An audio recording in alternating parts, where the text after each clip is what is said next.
Biz eng qimmat mashina olganmiz. Menimcha mana shu trekking sohasida eng qimmat mashinani o'zimiz olgan bo'lsak kerak. 4 ta mashina 1 millionga keshga olganmiz. Hozir Instagramni lentasidan u odamning saviyasini bilsangiz bo'ladi. Kimligini, na samim deylik, qanaqa qiziqish borligini. Misol uchun yalang'och poposhlar bo'ladigan bo'lsa, bratanni testosteroni balanagan deysiz misol uchun. Agar siz tadbirkor bo'lsangiz va shu videoni ko'rayotgan bo'lsangiz, eng zo'r biznes bu servis biznesi, liability yo'q. Qiziq joyi o'sha men bitta boshqa bitta firmaga men o'sha operational manager bo'lib o'tib ketgandan keyin o'sha bolalarni o'zim ishga olganman. Endi programmirованiyega kirish уже kech deb o'ylayman, sababi AI o'zi bu yog'iga уже coding, programming uni o'zi qiladi. Lekin javobgarlik bor joyda odam oxirgi bo'lib chiqib ketadi. Univerda ham kuzya bo'ladi. Kuzya. И проценты процентов, и проценты на проценты процентов. Bugungi podkastimiz bu nafaqat logistika yoki boshqa soha yoki tadbirkorlar, bu hammaga tegishli bo'ladigan mavzular, bizning ko'ngildagi fikrlar va albatta har bittamizda o'ziga yarasha tajribamizni bo'lishish.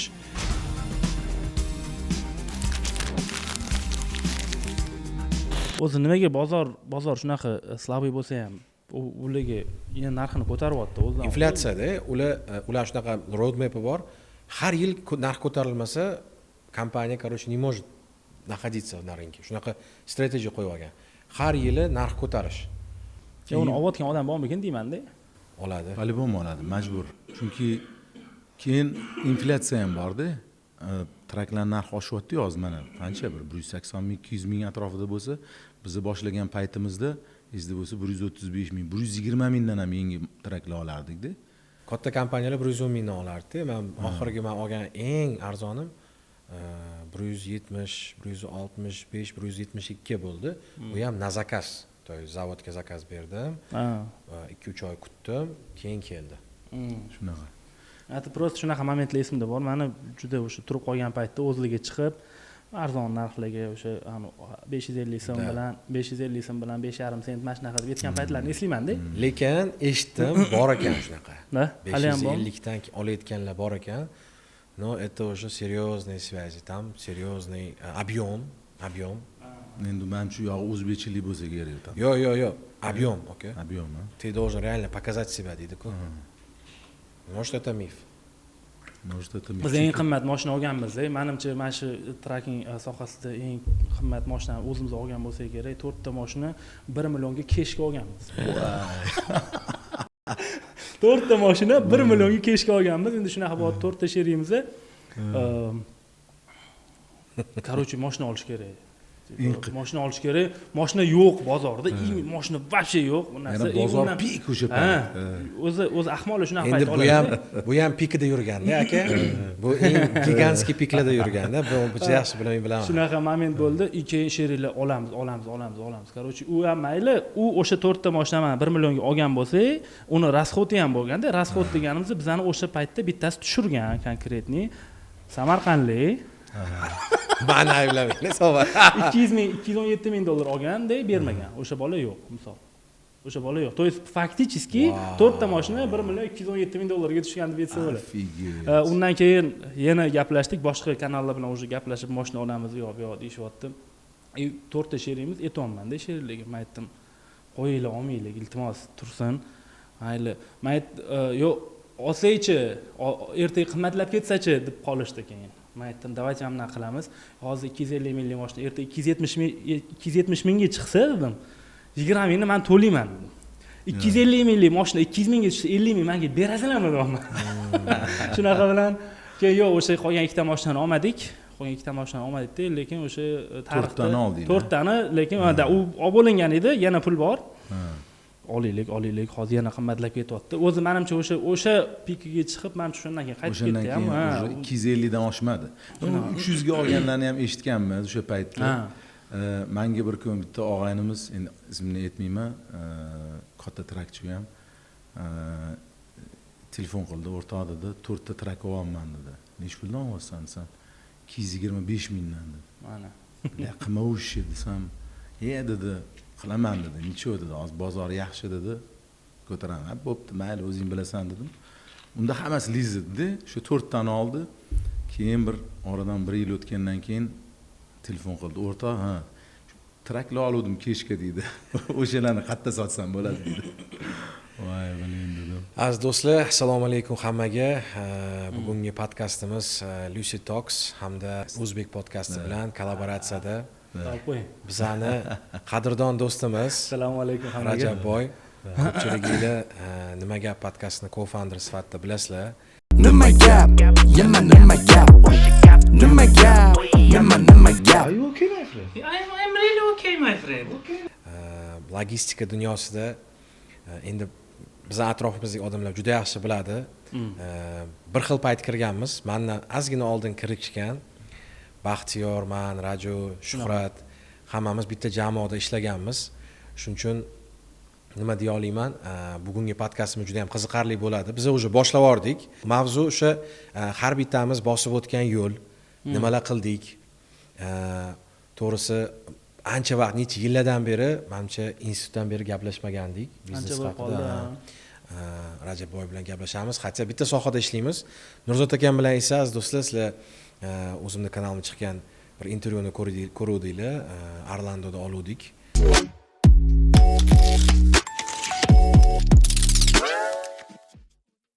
Nurzod akam bilan Floridani aylanib, hamda o'sha Huntme Business Club eventida Nurzod akam hozirgi vaqtda avtomobillar sozlash biznesida ish olib boradilar, hamda boshqa sohalarda ham hozir kirib bormoqdalar. Bu haqida ham ozgina aytib o'tamiz. Hammanglarni bizaga to'g'risi fair va kritichniy bo'lishinglarni xohlamasdik. Fair bo'lib, bizni to'g'ri baho bersanglar, biz faqatgina fikr bildiramiz, o'zimizni g'oyalarimizni bo'lishamiz. Men AQShdagi o'zimning eksperiyensimni 6 yil deganda O'zbekistonga kelib, bu yerdagi fikrlarimni bo'lishga xursand bo'laman. Hurmatli do'stlar, Rajabboy do'stim, yaxshimisan? Nurzod aka, siz yaxshimisiz? Aytgandek fikrlar hammasi subyektiv, buni tanqid qilmanglar. O'z aqlimizga yetguncha gapiramiz. Shunaqa. Rahmat kelibsiz. Rahmat sizlarga, hurmatli chaqirganlik uchun. Rahmat sizlarga. Siz nima bu yoqda ana mezbonmi shunday? Yo'q, men endi sizni kutib oladigan administratoringiz. Yaxshi. Ishqilib, logistika, imенно logistika sohasida gapiradigan bo'lsak, menimcha O'zbekistonda endi boshqa viloyatlarda ham ancha ko'paygan-ku, lekin Toshkentni bir muncha iqtisodini ko'targan bir soha deb ayta olaman. Rostdan ham juda ancha-muncha bolalar o'sha yerda ishlab, yaxshi pul topib, bir o'ziga yaxshi kelajakni mo'sh qurib olgan bo'lishi ham mumkin-da. Men o'zim logistikadan chiqqanman. Bo'lmasa, boya sizlar biladigan o'sha nimaga podkastdan men logistikada ishlamagan deb bo'lmas edi. Katta ehtimol bilan, chunki poydevor bo'lgan, yaxshi pul bo'lgan, boshqa bo'lgan, yaxshi ana bo'lmasa, menga o'xshagan misol uchun bir Xorazmdan keyin, viloyatdan kelgan odamga yaxshi pul topib Toshkentda bunaqa o'rnashib qoladi deyish ham o'zi qiyin bo'lganda. Lekin do'stim, nima bitta narsasi aytib o'tay, juda ham kamtarim bola. Biz institutda o'qiydigan paytida men misol uchun televiziyaga ishga kirib, karyeraga harakat qilganimda, biz bitta fakultetda o'qirdik, ekonomikada. Rajabboy o'sha payti menga zo'r maslahatlar beradi. Magazin olish kerak Sunnat. Men hozir mana magazin oldim-da, uydagilarga qilib beraman. Keyin o'sha property zo'r ko'tariladi. O'sha paytlar Business mentality bo'lgan ekan. Eng qizig'i, biz kursavoylar bo'yicha Rajabboy o'sha как бы master edi bunaqa narsalarga. Men esa yig'ib beruvchi edim. Endi har kim qanaqa qo'lidan kelsa shunaqa yashirdi o'sha. Lekin tadbirkorlik, to есть вот это biznes anaqa bo'ladi-yu, tadbirkorlik xususiyati o'sha Rajabboyda bor edi institut paytida. Bizda endi sal keyinroq paydo bo'lgan. Albatta, menimcha o'shanga ham Rajabboylar bizani menimcha birinchi ustozlarim deb hisoblayman, chunki Baxtiyor o'rgatgan bo'lsa, Rajabboy ish paytida o'rgatardi. Shunaqa. Buni ko'pchilik bilmasligi mumkin, lekin biz ishlagan kompaniya o'sha paytda nechta 14 ta trakmidi? Shunaqa, pikida mo'sh 20 taga olib chiqqandir. 20 sizlar ketdinglar-da keyin. Sen ketib qolding. Bir 20mi 24 taga ham chiqdi, keyin oxiri bankrot bo'ldi. Ish qilib shu bilan. Endi bankrot deb bizga shunaqa deb aytishdi, katta ehtimol bilan bizda u yoqda ozgina uxlatishlar ham bo'ldi. Atak shunaqa qiziq vaziyat bo'lgan. Boya aytganimdek 2015-yil men o'sha logistikada ishlayman. O'sha payt bizning institutimizda juda ham loyallik qaragan bu narsaga. Biz kechqurun 8-9 larda o'tirardik institutda. Tekin internet, misolchi bor, noutbukim bor. Ishlab o'tirardim. Men Westminsterda men 3-kursmanda endi. Endi men hech kimga misolchi qarshi fikr bildirgim yo'q, lekin endi u yoq tarafda o'qiydiganlar может быть o'sha ozgina o'ziga boshqacharoq baho bergan bo'lishligi mumkin. Chunki o'zim yaqin kursdoshim, o'rtog'im kelib, "Xo'p, mana keyingi yil o'qishni bitkazasiz endi" degan. Endi nima qilasiz? Endi o'qishni bitkazgandan keyin telefon qilib, "Hey, can I get the information about the load?" deb mashinaga o'tirasanmi degan menga. Keyin menga nima muammosi bor? Menga yaxshi pul to'layapti, boshqa deganman-da. Qiziq joyi o'sha men boshqa bitta firmaga men o'sha operational manager bo'lib o'tib ketgandan keyin o'sha bolalarni o'zim ishga olganman. Shu bolalar ham o'sha o'ziga erkak kishini omadingni hazillashib. O'sha ular ham men misol uchun nima olgan bo'lsa, endi shu ishlari yaxshi, ko'rsatmasin, mashinalari bor, aytgandek noturar misol uchun joylari bor, ko'chmas mulki bor, boshqasi bor. O'shani hammasini misol uchun logistika orqasidan qilishdi-da baribir. Endi hozir misol uchun ish qanaqa bo'lyapti? Men 1 yildan beri misol umuman ishlamayapman, lekin hamma yaxshi.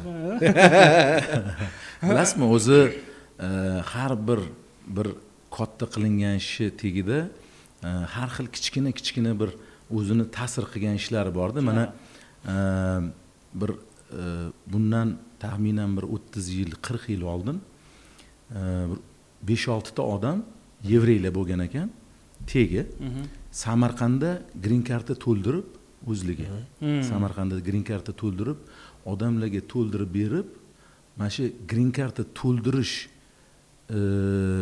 to'ldirishni bir san'at asarigacha olib chiqishga yordam bergan fundamentni qurgan o'sha odamlar bo'lgan ekanda. Endi qarang, bu narsa o'sha 5-6 ta odam green cardni to'ldirishni san'at asariga olib chiqyapti. Green cardni to'ldirish Samarqandda paynetdek ko'payib ketyapti. O'zbeklar yog'ilib green cardni olib boryapti, trakka o'tiryapti, zo'r bo'lyapti, xizmat bo'lyapti. Buni orasida nima gap? O'xshagan krutoy proyektlar ham paydo bo'ldi. To'yis o'sha aytmoqchi bo'lgan narsam, o'sha trak sohasini, green cardani uzviy bir-biri bilan bog'liqligi mana hozir o'sha narsada, balki o'sha green kartalar deb biz hozir o'tirib gaplashib o'tiribmiz. Effekt babichki, o'sha kichkina qilingan narsalar kelajakda misol katta narsaga aylanib ketib qolishi mumkin. To'g'ri. Mana bitta aqlli gap aytib qo'yaman. Davay. Brian Tracy'ning gapi bor. You have to connect dots deydi. Tochkalarni bir-biri bilan soplikasiyoniy qilib ularga ulashtirishing kerak deydi. Shunday. Men o'ylayman, misol uchun sanam o'rtoq, misol logistika qildingda просто g'oya paydo bo'ldi, sen mediaga kirishga qaror qilding. Shunaqa. Причем kirayotgan paytingda O'zbekiston arenasida sizlardagi proyekt yo'q edi. Bor edi, no u sizlarda formatda emas edi, to есть freedom speech, no preparation, to есть shanaqa tayyorgarlik yo'q. Organik. Eng qizig'i shuncha odam kelib, aziz do'stlar, dardini aytib ketganda. Men ba'zida kecha ham shu Sardor bilan suhbat qilganimda ofisida o'sha atmosfera ham shunaqa ekan deyapman-da, o'rtoq deyapman. Atmosfera men ham gapirib ketyapman-da, keyin aytadi, "Seni ham darding ko'p ekan" dedi. Za kamera bo'ldi deyapti-da. Men aytayapman, o'zi atmosfera shunaqa ekanki, proyektni shunaqa zo'r yaratishganki, что o'sha yerga kelgan odam dardni aytgisi keladi. Gapirishga moyilligi oshadi. Moyilligi, shunaqa. O'ylayman, zo'r qilingan. Endi men masalan Amerikadan bo'lib turib ham nafaqat o'zim, o'rtoqlarim ham ko'radi-da podkastni. Cho'sam, ana nima gapdan o'zim ko'rdinglar, mana odamni ko'rdinglar deb ana suhbat qilishadi-da. Men har doim to'g'risini faxrlanib gapiraman-da. Men kursdoshlarim, Raju o'zim birga ishlaganmiz. Sardor kursdosh deyman. Sardor ham kursdoshinglar. Birga o'qigansiz. Birinchi potok birga bo'lganmiz. Keyin Sardor business information yo'nalishga ketgan, biz ekonomika fakulteti. Shunaqa. Tak o'zini farqi yo'q edi, chunki hamma bo'linib narsa bo'lib ketgan, lekin baribir ham shu bibliotekada boshqa edi, hamma bilib olardi. Agar qarshi bo'lmasangiz, Rajabboy, sizga bir savol beraman, balki bu savolni kimdir bergandir. Sardor bilan mana hozir birga ishlaysizlar. Westminsterda o'qigan paytinglarda ham shunaqa bir special relationship bo'lganmi, отношения yoki bu narsaga keyin kelganmisizlar? Endi bo'lgan. O'zi endi Sardor bilan men u Sardor bilan unaqa yaqin bo'lib ketaman deb o'ylamagan edim, chunki biz sal boshqa dunyoning odamlarimiz hozir ham misol aytishadi. Endi u juda ham san'at odami. Ama o'zim texnikman. Umuman bu san'atga anaqam yo'q. Nimadir ham vaziyat bo'lib, o'sha menimcha birinchi kurs ekzamenlarga yaqin og'ir kunli odamlarni yaqinlashtiradi-yu. O'shanda endi men именно onga именно aqlim texnik tuzilganligi uchun men matematika mana shunaqa fanlarda osonroqman. Men buni ekzamenga tayyorlashni boshlaganman, o'sha QM degan fan bo'lardi, o'sha yerda ekzamen tayyorlashni boshlab, sal yaqinlashganmiz, yaqin bo'lganmizdek, keyin o'sha orada endi men o'rtoqchilik boshqa bo'lib, Sardor Mashti degan bitta sitkom olaylik degan. O'zi institutda biza o'sha universitet hayot haqida kino olganmiz o'sha yerda. O'sha yerda yurib 4 ta guys production. Shunaqa, 4 kino olganmiz. Mana shu narsa ham o'zi o'sha yerda bilingan o'zi Sardor, значит, menga umuman bir tiyinlik umuman u narsani qizig'i bo'lmagan. Endi Sardor o'rtoq bo'lganim uchun menga именно foydasi bor o'shani degan uchun davay deb misol chiqib bergan. Men o'zim u yoqda absolyutni ahmoq rolini o'ynaganman. Misol mana shunaqa rolni o'ynaganman. Universitetda bo'ladi-yu, ani такой качок. Shunaqa men universitetda ham kuzya bo'ladi-yu. Kuzya. И проценты процентов, и проценты на проценты процентов. Misol o'sha rolni o'ynaganman. Lekin aslida Rajabboy one of the smartest guys bo'lganda institutda. Odamlar kelib bu misol men bolalarni misol ekonomikadan yoki boshqa fandan tayyorlab o'tirsam, san fan qanaqa bu degan payt o'sha narsa bizani minna yaqinlashtirib, o'sha yerda уже Sardor Mashtoqadan ketishi aniq bo'lgan. Men unga yordam beraman deganman. Atak o'zi podkastga keladigan bo'lsak, podkastda endi 100% baribir ham misol uchun oldingi отношениyalarimizni misol uchun hozirgi o'rtoqchilik qanaqa desa 10 dan 9 deydigan bo'lsa, misol 10 ball shkalada misol uchun 10 dan 9 deydigan bo'lsa, o'sha payt 10 dan 7 bo'lgan bo'lishi baribir ham bu narsa yaqinlashtiradi odamni. Yana o'rganaverasiz, misol uni ham kamchiliklarni ko'rasiz, u ham sizning kamchiligingizni ko'radi, boshqa bu yaqinlashtiradi.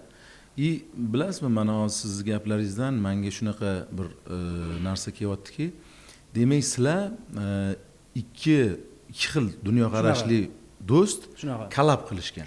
Bittasi san'at, bittasi tadbirkor, ilm fan. Aniq fanlar bilan ana ijtimoiy fanlar deymiz. O'shanaqa collab qilishgan ekanda.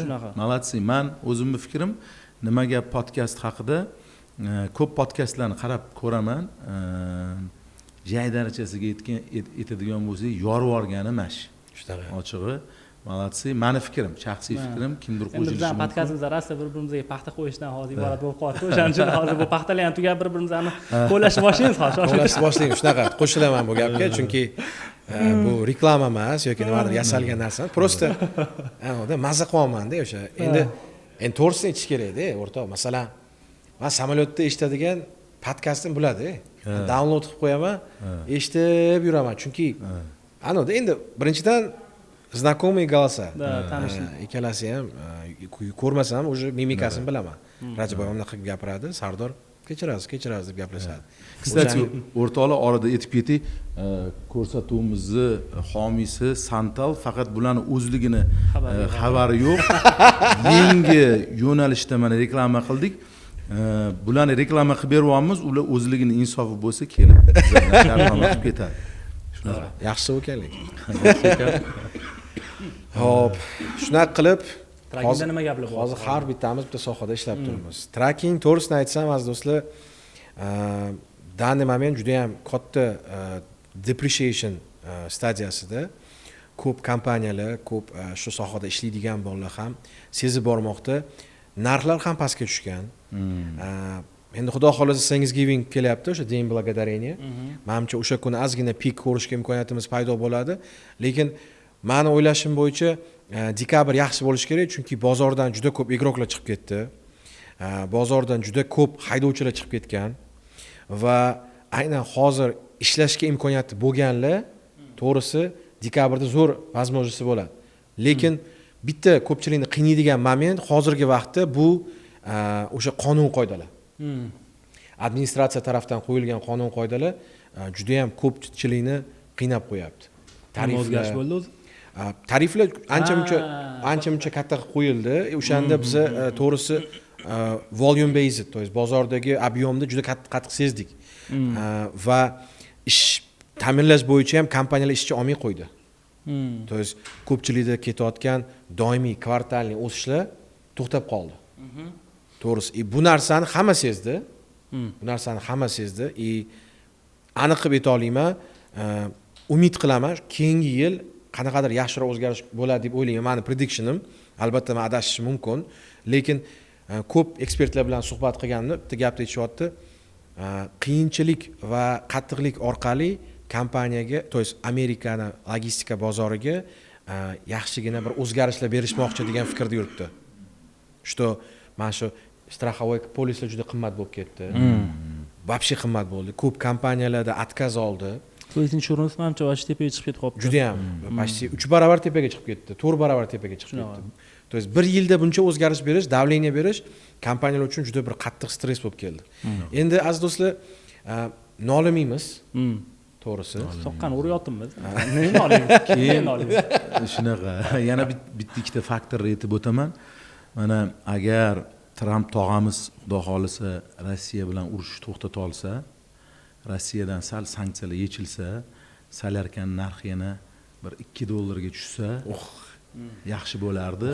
Bu o'zi aslida mana shu ham bitta katta faktor bo'ldi-da. Sababi salarkani narxi 1 yil ichida $2.5 dan $4 gacha, $3.5 ga chiqib ketdi. Shunaqa. Undan tashqari katta faktor endi bilasizlar, anaqada Covid paytida Amerika juda ko'p pul распечатка qilib yubordi-ku. O'zini xalqini boqdi, грубо говоря, за счет butun dunyo, за счет inflyatsiya dollara boqdi. Oqibatda nima olib keldi? Inflyatsiya juda baland bo'lib ketdi-da. Bular nima qildi? Iqtisodiyotni искусственный to'xtatishga harakat qildi. Uni yagona yo'li bu stavka refinansирования oshirish. То есть narxi oshirasiz, kreditni narxini. Misol uchun oldin 3% dan bergan bo'lsangiz, hozir 8% dan berasiz-da. Siz tadbirkor sifatida misol uchun 5-zavodingizni ochish pallasida turgan bo'lsangiz, aytasizki, sherigingizga aytasiz, Sardor, menga qara, 5-zavodni ochmay turaylik, ozgina tushib olsin, keyin ochamiz deysiz. То есть iqtisodiyot искусственно to'xtatildi. O'shani hisobiga mana stavka refinansирования ko'tarilganda birinchi uriladigan, birinchi udarni yeydigan soha bu real estate. Sababi u uzoq ipoteka-ku, ipoteka uzoq muddat. U yerda baland stavka bo'ladigan bo'lsa, odamlar qurmaydi. Mana misol uchun men uyimni olganman. Uyimni hozirgi stavkasi 2.125 refinance qilganman. Qachon qildingiz refinance? O'sha eng pastga tushgan paytda. Hozir xohlasam ham sota olmayman, chunki sotadigan bo'lsam, yana refinance qiladigan bo'lsam, уже 8%, 6%, 7% endi Shunaqa bo'ladi-da. Men 6.5 dan oldim. Mana bularda 6.5, menda 2.125. Tasavvur qiling, 3 barobar почти shunaqa. Shunaqa. Bu degani nima degani? Lekin aka, hali ham odamlar uy olishyapti. Uyi yo'qlar olyapti. Sellerlarning soni buyerlarga nisbatan kamroq, bilasizmi? Nima uchun bilasizmi? Chunki qurilishi obyomi kamida 2 barobar qisqarib ketdi. Oldin mana men tanishim bor edi, oldin deydi, biza deydi 10 ta uy qursak 1 yilda deydi. Hozir 3 ta 4 ta quryapmiz deydi. Katta kompaniyalar ham shunaqa. Trump anaqa deb yotibdi-ku, Paul ishdan bo'shataman, stavkalarni tushiradi, u haqida hali hech narsa yo'qmi? Ketadi deydi har doim. Endi ketadi deydi. O'zi men bu anaqa bilsanglar, Centralniy bank bo'yicha har xil gaplar yuradi-da. Amerikani eng maxfiy kuchi Centralniy bank deydi. Chunki endi aslida hamma o'shani emadi-da, bunday o'ylab qarasa. Prezident ham, davlat ham, xalq ham o'sha. Pulni ishlab chiqargandan keyin u monopolist. Powellni Trump oldida o'zini tutishi, yo'q deb ustidan kulib gapirishiga qaraganda, uni kuchi yetmaydi, vakolati yo'q. Mumkin, mumkin. O'zi vakolati ham yo'q shakilli menimcha. Yo'q, vakolati yo'q. Vakolati yo'q. Lekin Trump Amerika tarixida katta burilish qila oladigan lider sifatida o'zini ko'rsatdi. Demak, nima demoqchimanki, misol uchun balki nima deydi, O'rta Osiyodan ilhomlanib, konstitutsiyada balki o'zgarish qilib vakolatni olish mumkindir. Buni bilib bo'lmaydi. То есть, endi u qiyin masala-yu Amerikada, lekin menimcha Pavelni paka ololmasa kerak. No bilib bo'lmaydi, you never know deydi-yu. Endi politika har doim nima deydi, tumanli bo'lgan, shuning uchun biz politikani politiklarga qoldiramiz. Biz esa o'zimiz tadbirkorlikka qaytamiz. Boya aytganingizdek, men bu Amerikada solarkan narxi, dizel narxi oshib ketdi. O'shani men ham o'sha paytda men logistika sohasida edim.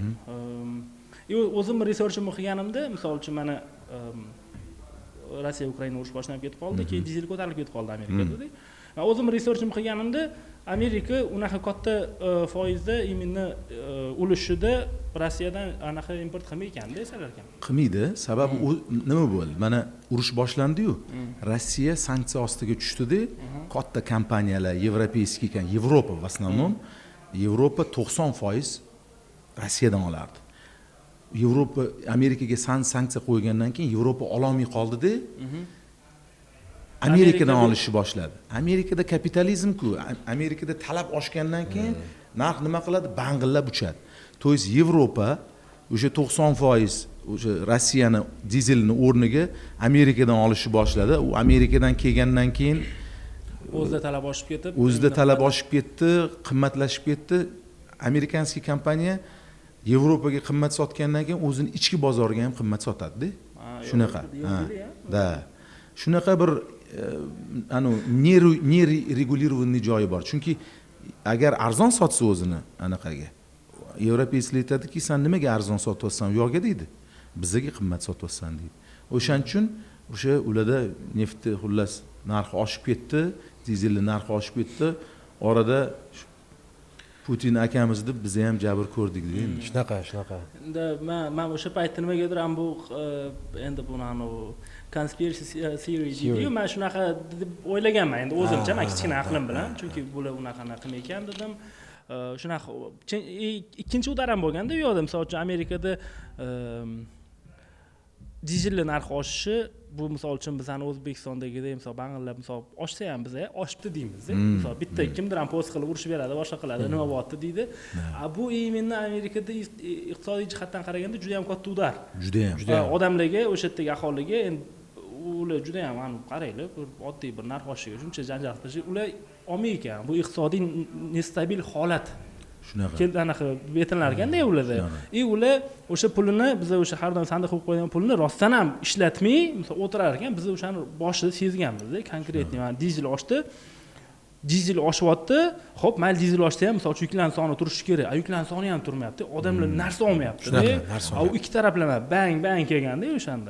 Chunki ko'pchilik Covid'dagi spike'ga o'rganib qoldi-da, qachon bizda shunaqa spike bo'ladi degan kutishmada yashab turibdi, lekin unaqa spike'lar 5 yilda bir marta bo'lishi mumkin, 6 yilda bir marta, даже 10 yilda bir marta bo'lishi mumkin, chunki bu noodatiy abnormal growth, u za счет online orders and online deliveries. Shuning sababdan men o'ylayman, hozirgi vaqtdagi iqtisodiyotda o'zgarishlar, men endi eng xursand bo'lgan yangiligim o'sha zavodlar agar Amerikaga ko'proq ko'chsa degan xabar eshitganimda xursand bo'ldim. Albatta bu birdan bo'ladigan narsa emas. No, agar o'sha narsa bo'lsa, xudo xolasa menimcha logistika sohasi yana o'zini ancha-muncha tempiga qaytadi, chunki внутренний перевозкалар ko'payadi. Внутренний перевозкалар ko'payadi. Albatta odamlarda zakaz qilishga imkoniyatlar ko'proq yaratib berishadi, chunki lokalniy zavod, lokalniy производствоni promot qilishga Amerika menimcha eng kuchlilardan biri deb hisoblayman, marketing taraflama ham. Bilasizmi, hozir men Trump yangiliklarini, Trump o'zini bir qarab turaman. 2 kun oldin bir qiziq narsa aytdi. Amerikada dedi, kvalifitsirованный, высококвалифицированный специалистlar yetishmayapti. Колоссальный голодание bor. То есть hozir Amerikani nima qilmoqchi? Amerika Xitoyni deindustrializatsiya qilmoqchi, chunki hamma narsa Xitoyga o'tib qoldi-da. Butun texnologiya, butun mashinastроение, производство Xitoyga bo'lib qoldi. U yoq ishlab chiqargandan keyin nima bo'ladi? Siz bunga qaram bo'lasiz iqtisodiy jihatdan. Bu nima qilyapti? O'sha Xitoyni sekinlattirib, Amerikani o'zida ishlab chiqargin deyapti. Пожалуйста, Amerikani bozorda sotaverdi. Da. Ligotalar ham, kreditlar ham, mana o'shani biznes loanlar ham biznes kredit linelar jonimiz bilan beramiz deyapti-da. O'shani soyasida mana hozir bizda Jahongir aka mana Ortiqxo'jayev birinchilardan bo'lyapti Amerikaga ofitsialni Xudo xolasa. zavod ochaman deb 600 million dollarlik dogovor qilishgan. Birinchi yilda 100 million dollarlik alyuminiy zavod quradi. Biz profillar chiqaradi, mashinaga zapchast tuzadi. Bu narsa hamdaylik juda zo'r. O'zbeklar uchun. Nurzod aka, biz pensiya anaqa Nyu-Yorkka keldikda uchrashuvga. O'zlari bilan gaplashganda juda qiziqarli mavzu bo'ldi. O'zlari ochiqcha shu savollarni berdi tadbirkorlarga. Har bitta odamni eshitdilar. turistni ish o'rini yaratamiz deyaptilar. Ochilishi bilan. O'sha zavod. Ha, o'sha liba shu Ohio atrofida, liba Virginia atrofida qilamiz deyaptilar. Aynan industriyaga to'g'ri keladigan o'zimizning odamlar atrofida bo'lsin deyaptilar. Eng qizig'i deyapti bu boshlanishi. То есть ularda kontraktlar bor, o'sha zakazlar ham bor, то есть yo'nalishlar ko'p. Eng bitta savol yoqqan savollardan bittasi yana nimalarga talab bor deyaptilar-da. Yana qaysi sohalarga biz yordam bersak bo'ladi. То есть way to Amerikaga kelib nafaqat men bu alyumin deyaptilar. Sizlar o'ylamanglar bu biz bitta sohadan. Boshqa sohalarga ham yordam bera olamiz. Qani tadbirkorlar etinglar deb turib har xil biznesmenlar gapirdi-da. U odamni o'zi anaqasi nima deydi? Menimcha Kanyuki ham shunda-da. Qani nima qilsangiz zo'r pul bo'ladi deb savol beradilar-da. Tushundingizmi? Ana oxirgi savollar beradi. Qayerda zo'r pul topamiz? Qani deydi. Ana undan keyin masalani oxirdan keyin keladi. Tushundingizmi? Okey, mana buni qilishimiz kerak ekan, qancha pul topamiz? Buncha. Piramidani vice versasi-da. Vice versa, to'pa-to'g'ri. То есть и в итоге keyin уже sekin qarabsizki, endi menimcha O'zbekistonda yo birinchi yo ikkinchi o'rinda-da u odam biznes bo'yicha, endi ob'yom bo'yicha. Chunki buni men bilmayman, sizlar bilasiz. Juda katta. Ularda adashmasam bir 20-30 ta har xil zavodlar bor. Anig'ini bilmayman, lekin juda katta kompaniya. Haqiqatan hozir o'zbek biznes kulturasini Amerikaga mana birinchi ofitsial investitsiya qilgan odam shu. Jahongir aka, bizdan ko'rayotgan bo'lsangiz, aka bosing, siz bilanmiz. Shuning uchun faxrlanamiz bunaqa. Mana shu tadbir faxrlanishimiz kerak bunaqa biznesmenlarimiz bilan. Qolgan akalarimizga ham omad tilab qolamiz. Har bir tadbirkor menimcha agar shu podkastni ko'rayotgan bo'lsa, shu ichingizdagi tadbirkorlik hissiyatini yo'qotmang, hech qachon orqaga qadam bosmang. Agar nimadir o'xshamayotgan bo'lsa, bu belgiki siz to'g'ri yo'ldasiz, faqatgina unga boshqacha yo'ldan borish kerak. Va agar Bruklinda bilmayman 1-2 yil ichida katta korzinka ochiladigan bo'lsa, biz hayron qolmaymiz. Молодец, faqat podдержка qilamiz. Shu tadbirkorlikni gapirganda shu Rajabboy do'stimga bitta zo'r savolim bor. Nima bilan shug'ullanyapsiz do'stim? Hozirmi? Bir yildan beri logistika direktoriman. Hozir o'sha umuman to'g'risini desam, hech narsa ish qilmayman. Realni gap, odamlar eshitsa hozir havas qilish bo'ladi-ku, yo o'zingda misol passive income. Passive income, xo'p, o'sha hamma mana shu sohadagi logistlarga eng hammani qiziqtiradigan savol shu. Xo'p, passive income. O'sha paytda biz bir ishlab chiqarishga pul tikkanmiz. Kompozitniy materiallar ishlab chiqaramiz, esiga chiqinglar. Kompozitniy? Da. Menga ozgina tushuncha ber. Bu eshitgan bo'lsanglar kerak, O'zbekistonda imенно bazalt degan anaqa yorib kirib keldi. Da. Endi har xil narsa chiqarishyapti, undan uteplechilik qilishyapti. Bizaniki imенно o'zi nima desa, bizaniki o'sha toshdan, bazalt toshidan biz armatura o'shanga o'xshash setkalar, misol uchun mana shu narsa qilamiz. Keyin yana bittasi yer qurilishi, to есть yo'l qurilishida ishlatiladigan geotekstil degan material bor. O'shani o'sha obорудованиясini o'rganishga qo'yilgan, inshaalloh o'shalar berib turibdi. Hozirda kompyuterxona ochib qo'yganman Sergelida. Yaxshi. Nima kompyuterxonangiz nomi? Nima game? Nima game? Kompyuterxona shunaqa, o'shani ochib qo'yganman. Atak o'zi logistikada hozir baribir ham shu yerda yuraman, hozir kompaniya olib sotaman. Sen ishini omma ishga qo'yinglar.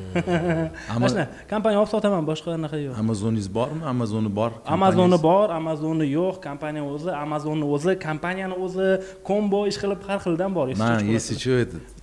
Bitta klient men. Olib sotyapsan. Shunaqa. Aytmaysanmi? Shuncha odam so'raydi. Yo'q-ey? Menda ham ko'p odam. ham aytaman man. Yo'q, realni faqat mana shu ishdaman o'zi chunki polностью barib chiqib ketib bo'lmaydi-ku, nimagadir ham bor odamlar chiqadi. Mehr topib ketganda.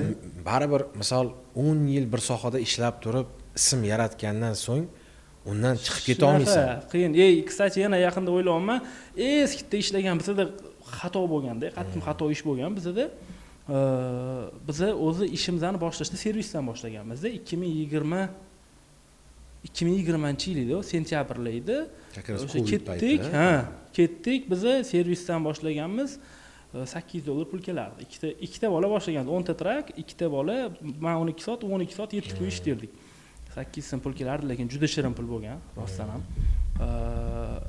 Keyin servisni boshlab, servis olib, yana boshqa kompaniyalar chiqqan, boshqa bo'lgan, где-то bir 35 ta mashina servisda borligida o'zimizdan kompaniya ochganmiz. O'sha Amerikaga yaxshi borib kelgan ekanman, o'zim minimalarim bor, boshqa bor, o'zim nomiga kompaniya ochganman. Endi shu kompaniyani yurg'izamiz, boshqamiz 4 ta sherik edik, bitta sherigim tars qilganda servislarni chopib yuborganda. Bo'ldi degan, servis qilmaymiz degan. O'zimizdan kompaniya urg'ib beramiz degan. Shunaqa qaror qabul qilgan. Davay shunaqa qilaylik degan. Endi biz uni fikri bilan solidarniy bo'lgan holda mayli dedik. Lekin bunaqa qilish kerak emas ekan. Mana qotgan odamlarga aytaman, bu narsa endi bizdan oldin hamma narsa o'sha etib o'rgatilib ketilganda, mayda-mayda kelib turgan narsani chopish kerak emas ekan. Bu o'zinglar uchun bilib qo'yinglar.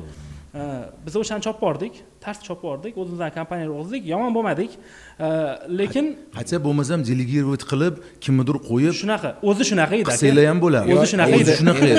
O'zi shunaqa edi. Bizda old school mindset bo'lgani uchun shunaqa bo'lganda, menimcha juda ko'p servislarni bilaman, aynan shu servisdan chiqib kompaniya ochganda, lekin aslida hozir yana servisga qaytib bormoqda. To'ppa-to'g'ri. Chunki u yoqda anaqa yo'q-da, zarar yo'q. Zarar yo'q, liability yo'q. Misol uchun, agar siz tadbirkor bo'lsangiz va shu videoni ko'rayotgan bo'lsangiz, eng zo'r biznes bu servis biznesi, liability yo'q. Siz servis ko'rsatasiz va to'lov qilasiz. Servis haqida gapirganda do'stim, kecha o'sha Tracking Mind Festda bo'ldim, Qirg'iziston, Bishkekda. Moldovadan bir biznesmen bilan tanishdim. Moldovadan kelibdilar. 300 ta ishchisi bor ekan. Qoyil. 4 etajli binoda ishlar ekan. Bino o'ziniki. Qoyil. 6 yil davomida, mana shu 6 yil davomida qilar ekan shu biznesni. Servis. Faqat servis. Dispatch servis. Endi ichida ELD, PLDlar bor, lekin $1 milliard sales qilibdi dispatchdan. Молодец. Офигеть. $1 milliard yuk oldik dedi va biz o'sha natijani 2025-yil mana noyabrda boshida urdik dedi. Men qo'l qoldim. Stavkalari qanaqa ekan ular? Stavkalar endi sal so'rashga vaqt bo'lmadi, lekin tadbirkorlik nuqtai nazaridan men o'ylayman 300 ta odamni ishlatib ketmasdan o'sha kompaniyalar u bilan qolganicha. Shunaqa. Qanchalik bu o'sishda? Qancha Moldovada konkurensiya juda katta ekan. 300 tadan oshiq kompaniya bor ekan, 7000 tadan oshiq trak bor ekan. Aktiv bozorda, Amerika bozorida. Moldovanlar ko'p. Raqam zo'r dedim. ELD kompaniya ham shunaqa keldi. 3000 ta trakka servis ko'rsatar ekan. Qo'y. 3000 ta. Dispatch ELD'si bilan birgami? Shunaqa? Yo'q, dispatch. Men birinchi aytgan odam dispatch odam, ikkinchi aytgan ELD. Lekin ularda mana shunaqa o'zini mijozlariga boshqa servislarni taklif qilar ekan, основной konyogo ekanda, masalan, bittasi shu 3000 ta trakka ELD qiladi faqat. Bunisi esa 300 ta odam bilan shu dispatch. Dispatch. Qanchalik mana shu tadbirkorlik jilkangni hali ham o'sha olib ketib, yana endi грубо говоря, davlatga kerak bo'lgan sohaga kerakli supplyni ta'minlayotgan ekansan-da. Shunaqa, endi shunga harakat qilamiz. U o'zi juda ham mana u bir mana bunaqada. Menimcha eng daromadlisi ham o'sha bo'lsa kerak edi. Ishlab chiqarish. Shunaqa bo'ladi-ku o'zi ko'pincha. Endi bu yoqda o'zbekchiligiga yarashadigan ana zo'r gap bor, nasibaga yarasha. Endi misol uchun to'g'risi unaqa odamlar o'ylaganidek ko'p emas. Nomi juda ham ulug', suprasi sal quruqroq. Konkurensiya ko'pmi? Shunaqa desa ham bo'ladi. Bizda endi mana bunaqa narsada, men bu Xitoy degan narsa u qanaqa qotdi bilmayman. Misol xuddi biz ishlab chiqazayotgan narsani Xitoyda ishlab chiqazib, shuncha logistika bilan O'zbekistonga olib kelib foydasini qo'yib sotish bizanikidan arzon chiqadi-da. Shunaqa. O'shaning uchun mazgina hozir mana Xitoyga borib keldim. Xitoyga yaqinda borib keldim. Men endi Xitoy yengilliklarni o'z dunyoviy iqtisodiy yengilliklardan qarab turishga harakat qilaman. Xitoyda hozir juda qiyin ahvolga tushib qolgan. Sababi mana oddiy mashina industriyasidan misol keltiraman. Boom bo'ldi-ku, elektromobillar chiqishni boshladi Xitoyda. 300 ga yaqin kompaniya seriyniy производствоni yo'lga qo'ydi. Seriyniy degani bo'ldi, shtampovat qiladi, bo'ldi, ani startapdan o'tdi degan. Hozirgi kunda 130 tasi qolgan. 130 tasi qolgani bankrot bo'lib uxlab ketdi. Qolganlari ham hozir katta muammo marjinalность konkurensiya kattaligidan o'rtacha misol bitta производство qilib 30% olishingiz kerak bo'lgan bo'lsa, foyda 8%, 6% gacha tushib ketgan. To есть konkurensiya juda baland, narxlarni tushirib yuborgan. To есть mana misol uchun BYD chempioni biz olamiz O'zbekistonda misol uchun Rasta mushkasi bilan tuda 25 ming, 24 ming, to'g'rimi? O'zi aslida o'sha mashinaning real narxi где-то bozorda 40 ming sotilishi kerak. O'zi aslida. Misol uchun Amerika bozorida o'shaning ekvivalenti 40 ming. Yevropada ham xuddi shunaqa. Bizda nima uchun? Chunki endi biz platirоспособный emasmiz. Kim arzon bersa o'shani olamiz. Da. O'sha Xitoyda bu juda hozir katta muammo bo'lgan. O'shaning uchun ham mana siz aytayotgan gap nima uchun aktualni? Sababi ular o'sha yerda o'zidan производство qilib turib, potga olib kelib sotganda ozgina qo'yyapti-da, tushundingizmi? Bu yerda ishlab chiqarganingizdan ko'ra yo o'sha narx bo'lib qo'yapti yoki shunaqa arzonroq darajada sotyapti-da. Shunaqa. O'shaning uchun ham rizqqa yarasha. Shunaqa. No, nima deydi? Bitta narsani baribir anaqa qilishimiz kerak. Men o'ylaymanki, baribir har bir davlat o'zini tadbirkorlarini qo'llab-quvvatlashi kerak. Bu borada menimcha davlatimiz mana qisman bo'lsa ham proteksionizm qilish kerak. Sanga ligotalar berishyaptimi hozir? O'ziga yarasha bor. Endi ligotalar qanaqa, misol uchun kelayotgan narsalarga unaqa poshina urilmagan. No, bordir endi aksiz. O'sha aksiz bo'lsa ham o'sha aksizdan keyin ham shunaqa chiqyapti-da. Endi shunaqa narsa bor, bizda o'sha qo'llab-quvvatlash maqsadida u narsani o'zi misol zanglamaydi-da, u korroziyaga uchramaydi. O'shaning uchun uni suv havzalarini atroflarini tashkil qilganda, boshqa qilganda ishlatishga yaxshi. O'shaning uchun u yoqda shunaqa qaror chiqarib berilgan. Shuning bo'yicha endi bu yoqni aytib bo'lmasa siz qorasizlar. O'zi shunaqa o'zi misol uchun temir ishlatib bo'lmaydi u yoqga. Temir misol suv havzasining atrofiga temir ishlatsa, bu 4 yil, 5 yildan keyin korroziyaga uchrab, bu dabdala bo'ladi-da. O'shaning uchun anaqa deyilgan, kompozitniy material deyilgan, lekin hamma narsa misol uchun steklovolokno ham kompozitniy hisoblanadi, u misol toshdan bazalt ham kompozitniy hisoblanadi. No, lekin o'ziga yarasha baribir ham ishlar, ligotalar, imtiyozlar. Mayli, misol uchun men hozir производство qilyapsan. Keyin misol uchun mana shu company sell and buy huntni qilayotgan ishni qilyapti. Qarasam yaxshi qilayotgan ekan bo'ladi-ku. Kompaniya olib sotyapti. Men xursandman albatta. Обязательно bizga aytganmiz, senga ko'proq klient topib beramiz. Xo'p, nima game qilding? Men qaysi birida Rajabboy misol kechqurun sen uyg'otsa turib borib o'shani qilasan. Qaysi birida senda haqiqiy dilingdagi mana sevgi bor. Misol passion deydi-ku. Misol tadbirkorlik passioni. Misol mendan so'rasang keyin aytaman, lekin menga birinchi seni qiziq. Xo'p, menda именно boya ishlab chiqarishga umuman aralashmayman. Даже misol uchun shu dividendini ham uyimgacha olib kelib berishadi. Realniy umuman bir o'tgan yili shu anaqaga saytga o'tgan yil bordim. Shunaqa o'tgan yilmi, undan oldingi yilmi bordim o'sha zavodga. Даже mana 2 yil bo'lyapti, borganim ham yo'q. Umuman, to есть menga bu aka mana bunaqa bo'lyapti, ham chiqishmaydi ham. Mana shu отчетlarni jo'natadi, ko'rasiz, qaraysiz. O'sha bu yoqda o'rtog'imda, men u отчетini ham qaramayman o'rtaga, shunaqa. Endi kompyuterxonaga keladigan bo'lsa, kompyuterxonaga shunaqa joyga kompyuterxona, kompyuteringiz ham? CSGO. CSGO. Siz kompyuterxonaga, misol uchun men kompyuterxonaga ishga deb chiqib ketasiz, men ishga deb chiqib ketaman. Mashinasi yaxshi. Lekin baribir ham mana u kompaniya olib sotishda baribir boshqacha. Значит, adrenalin unishadi. Shunaqa. Birinchidan u yoqda misol uchun endi bu baribir savdoda o'zi prostaga aytilmagan savdoda baraka bor boshqa debdi. Unda misol uchun srazu hal bo'ladi-da, misol bunda bitta birovga kerak narsa, tim bo'lib, u ham xursand bo'lib ketadi. Unda ham sпрос katta bo'lgani uchun qiziqroq. Ha, u misol uchun men orasida prosta $500, $1000 tirs telefonda misol uchun ishlab qolamiz. Xuddi shunaqa narsa-da. O'shaning uchun bu yaxshi. Endi kompyuterxonani o'ziga yarasha baribir ham bosh og'rig'i va boshqasi bor, ko'z emas, ukalarim o'zi qilib yotibdi, uni ham yaxshi. Nechta kompyuter bor? 50 ta. Zo'r. Kompyuterlarni ana zo'r geymerlar kompyuter tanlab borar ekanda. Ha. O'sha borasida kompyuteringlar qanaqa? Kompyuter yoki sergiliga yarasha. Shunaqa deylik, unaqa eng zo'ri deb ham mosh sergilikdagi eng zo'ri bo'lishi mumkin. Bo'lmasligi ham mumkin. Menga chiqib tashamaylar. Odam ko'pmi? Odamda shanba to'ladi. Joy bo'lmaydi shunaqa. Men aytmoqchi emas, 7 kun davomida yo'q, pusto yotgan bo'lmaydi hech qachon. Bo'lmaydi. Yo'q, zo'r. Chim bo'ldi, hozir mana qish sezon-ku, odamlar misol uchun endi ko'proq bo'ladi. Havo sovigandan keyin ROI return on investment yomon emas. 1 yilda yopsa bo'ladi. Yo'q, 1 yilda yopmaydi. 2 yil bo'lsa kerak, menimcha. Endi meni hisob-kitobim bo'yicha hozir 3 yil. Chunki kompyuterlarimiz arzon juda ham. Kompyuterlar ko'p pul ishlatganmiz, joyi o'zim remont qilganman, boshqa qilganman. Ko'rdim remontlaring ochib. O'sha endi u joy hozir sen ko'rayotganingdan keyin ham hozir borib kimdir ham borib, remont deyishi mumkin. Ular ana doyi posti degan dosini ko'rmaganda. Bu yo axlatxona bo'lgan, konkretni juda yomon joy bo'lgan, o'sha bilan anaqa qilingan. Tadbirkorlik shunisi bilan chiroyliki, har bir tadbirkor bog'bonga o'xshaydi, yurmayotgan, o'layotgan joyni gullatadi.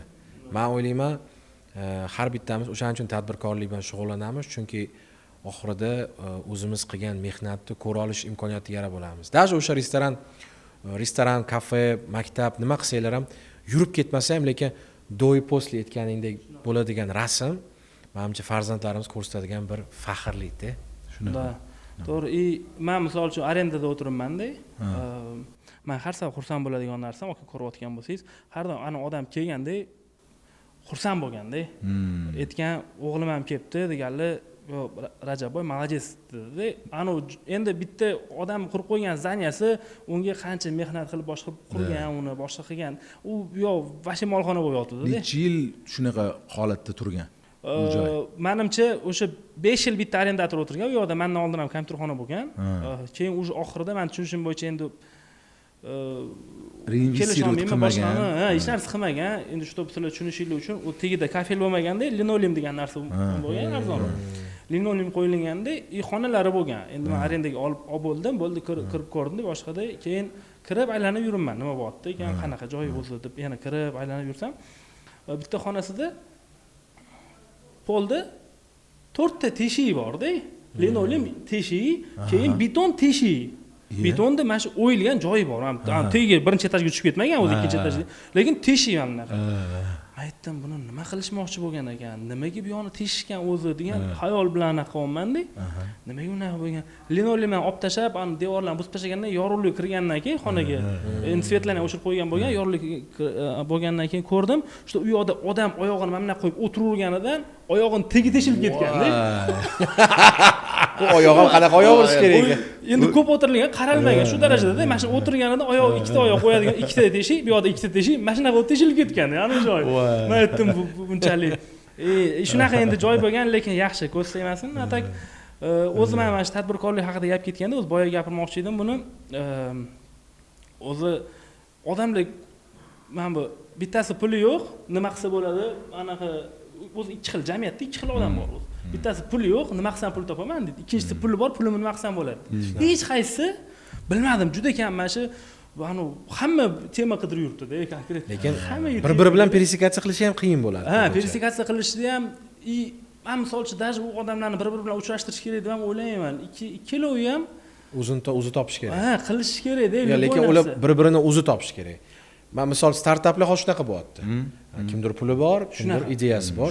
O'zbekistonda o'sha traditsion amerikanskiy biznes rivojlanayotgan ekan mana shu narsa. Juda ham, chunki venturelarning soni ko'payib bormoqda. Hozirgina o'sha bizning institutda o'qigan Azizbek o'rtog'im bilan ko'rishdim.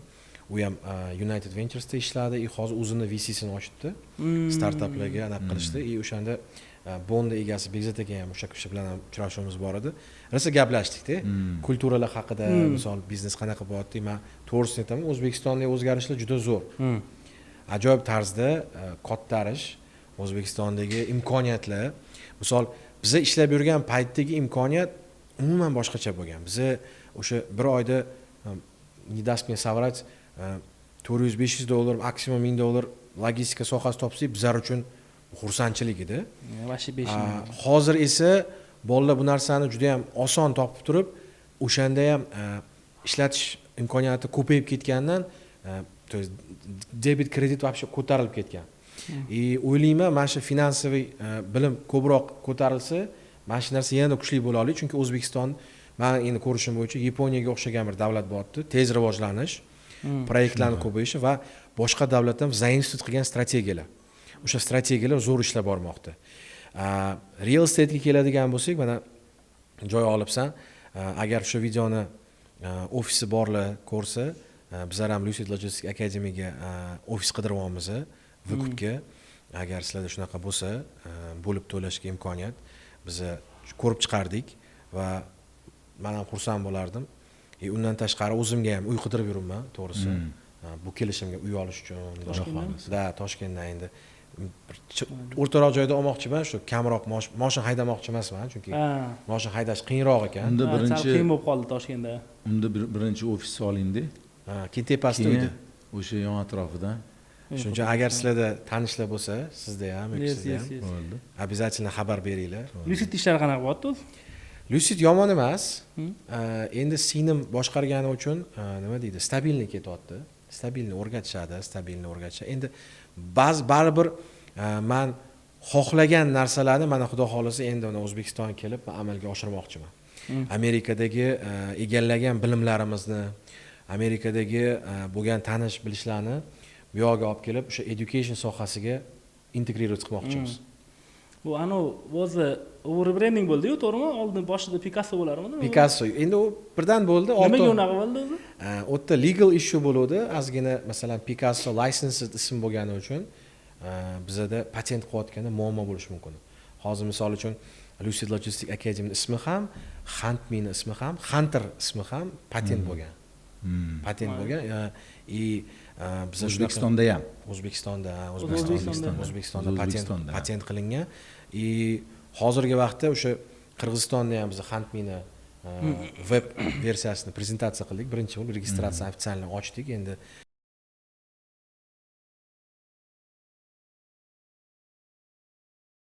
Telegramdagi hamma ish qidiruvchilar bemalol ofitsial platformaga kirib, AI orqali intervyular o'tsa bo'ladi, dokumentlari review bo'ladi. Har bitta odam o'zini verifikatsiya qilsa bo'ladi. Employerlar ham qancha pul ishlatib, qancha ishchi olayotganini ko'rib turadi. Butunlay digital qilindi hamma narsa. Endi shu orqali albatta yana Lucidga ham katta o'zgarishlar kirib keladi, xudo xolasa. Chunki bu Amerikadan kelganim bu bekordan bekor emas. Avvalambor Alloh tarafdan belgilangan bir nima deydi, uspeh bo'ldi, yordam bo'ldi. Endi kelib mana shu proyektni boshqacha o'ringa olib chiqish planini qilganman. Shuning uchun ham ofisimizni ko'chirmoqchimiz kattaroq joyga, ko'proq imkoniyatga, chunki nafaqat bu dispetchingda o'sha biz niyat qilgan customer service sohasiga ko'proq upor bermoqchimiz. Chunki O'zbekiston outsourcing hubiga aylanmoqda. Shunaqa. Yaqin orada Google Pay qo'shilyapti, Apple Pay qo'shilyapti. Buni orqasidan men aniq ayta olaman, Amazon kompaniyalari ham kirib keladi. Yandex qanaqa kirib kelgan bo'lsa, ular ham kirib keladi. Chunki любой kompaniyaga o'sayotgan va bozorida produkt kam bo'lgan bozor qiziqroq, nejali kompetitiv bozor kirgandan ko'ra. Misol uchun Xitoyga yoki Yaponiyaga kirgandan ko'ra O'zbekistonga kirish yaxshiroq. Tinkoff'da ham prototipida ko'rsak bo'ladi. Meksikada ochdilar-da bankda. 3 yilda unicorn 3 baravarga aylantirib yubordi-da. To есть bu nima degani? To есть produkt yo'q bozorda boshqa davlatdagi prototiplar yaratilsa, bozor avtomatik o'zgarib ketadi va odamlarning traditsion vzglyadlari ham o'zgaradi. Siz IT vazirligi, IT parkka hech bordingizmi? To'g'risi bormadim, yo'q. Siz bitta boring, o'sha yerda bitta kiring, ko'ring, aylaning, vibe'ini ko'ring. Endi siz ketgan paytingizda hali birinchi prezidentimiz bor edilar, по-моему. Men 2017 da ketganman. 17 da ketdingiz, to'g'rimi? u paytda hali Manimcha Mirziyoyev edi. уже Manimcha bilmadim. как раз endi o'sha boshlangan paytda ketgan Da, ekansizda. da. Mana bordingiz, 6 yilda qaytdingiz. Shaharni ko'rinishi, havosidan tashqari ko'rinishi qalay? To'g'risi fikr aytaman. Men o'ylayman, O'zbekistonda o'zgarishlar juda zo'r. Industriya tarafdan qurilishlar juda ko'p. Men aynan taksida yurganimda binolarini strukturasini ko'rgan holda ayta olamanki, Amerika Qo'shma Shtatida ham bunaqa qurilmalar yo'q. Bo'lsa ham kichkina zonalarda yasalgan, aynan yangi, chunki lekin O'zbekistonda binolarning yangiligi shunaqangi maza qilyapmanki, chunki Amerikada men ko'p joylarga kiraman, binolar eskida, ichi eski. Shunaqa. Chunki qurilib bo'lganda ancha oldin. Da. Va yangi qurilmalar qurilmayapti. Narxlar baland, stроительство qimmat va O'zbekistondagi qurilishlarni ko'rib men xursand bo'lib ketyapman. Ba'zi, конечно, men bu real estate boom, o'sha недвижимостьda baland bo'lib ketishi men uchun hali ham shok. Bilmayman, misol uchun nimaga ba'zi binolar $1 million, misol. O'zbekistondagi bitta binoni $1 million bo'lishi va odamlarni topish imkoniyatiga nisbatan valuation bir-biriga to'g'ri kelmayapti. Kichkina bino ko'ribsan-da hali. Hozir 1 millionga binocha bersa kerak. Binochami yo'q? Binocha. U ham bir 2 sotuga bir Uchastka uchastka 1 million hozir. Bu ham kichik uchastka. Menga shunisi hali ham ozgina shok bo'lib turibdi, lekin tadbirkorlik nuqtai nazaridan odamlarda juda ko'p imkoniyatlar bor. Mana siz ham tadbirkorlik qilyapsiz, o'tasiz, mana sen ham tadbirkorlik qilyapsan. Men o'ylayman, bu podkast ko'rib turgan juda ham ko'p logistikada va boshqa sohada ishlayotgan hamma qanaqadir tadbirkorlik qilyapti. Bu nimani ko'rsatadi? Ba'zilar aytishi mumkinki, davlatdagi o'zgarishlar bizga yoqmayapti, lekin shu narsa aynan bizda tadbirkorlik xususiyatini yaratgan.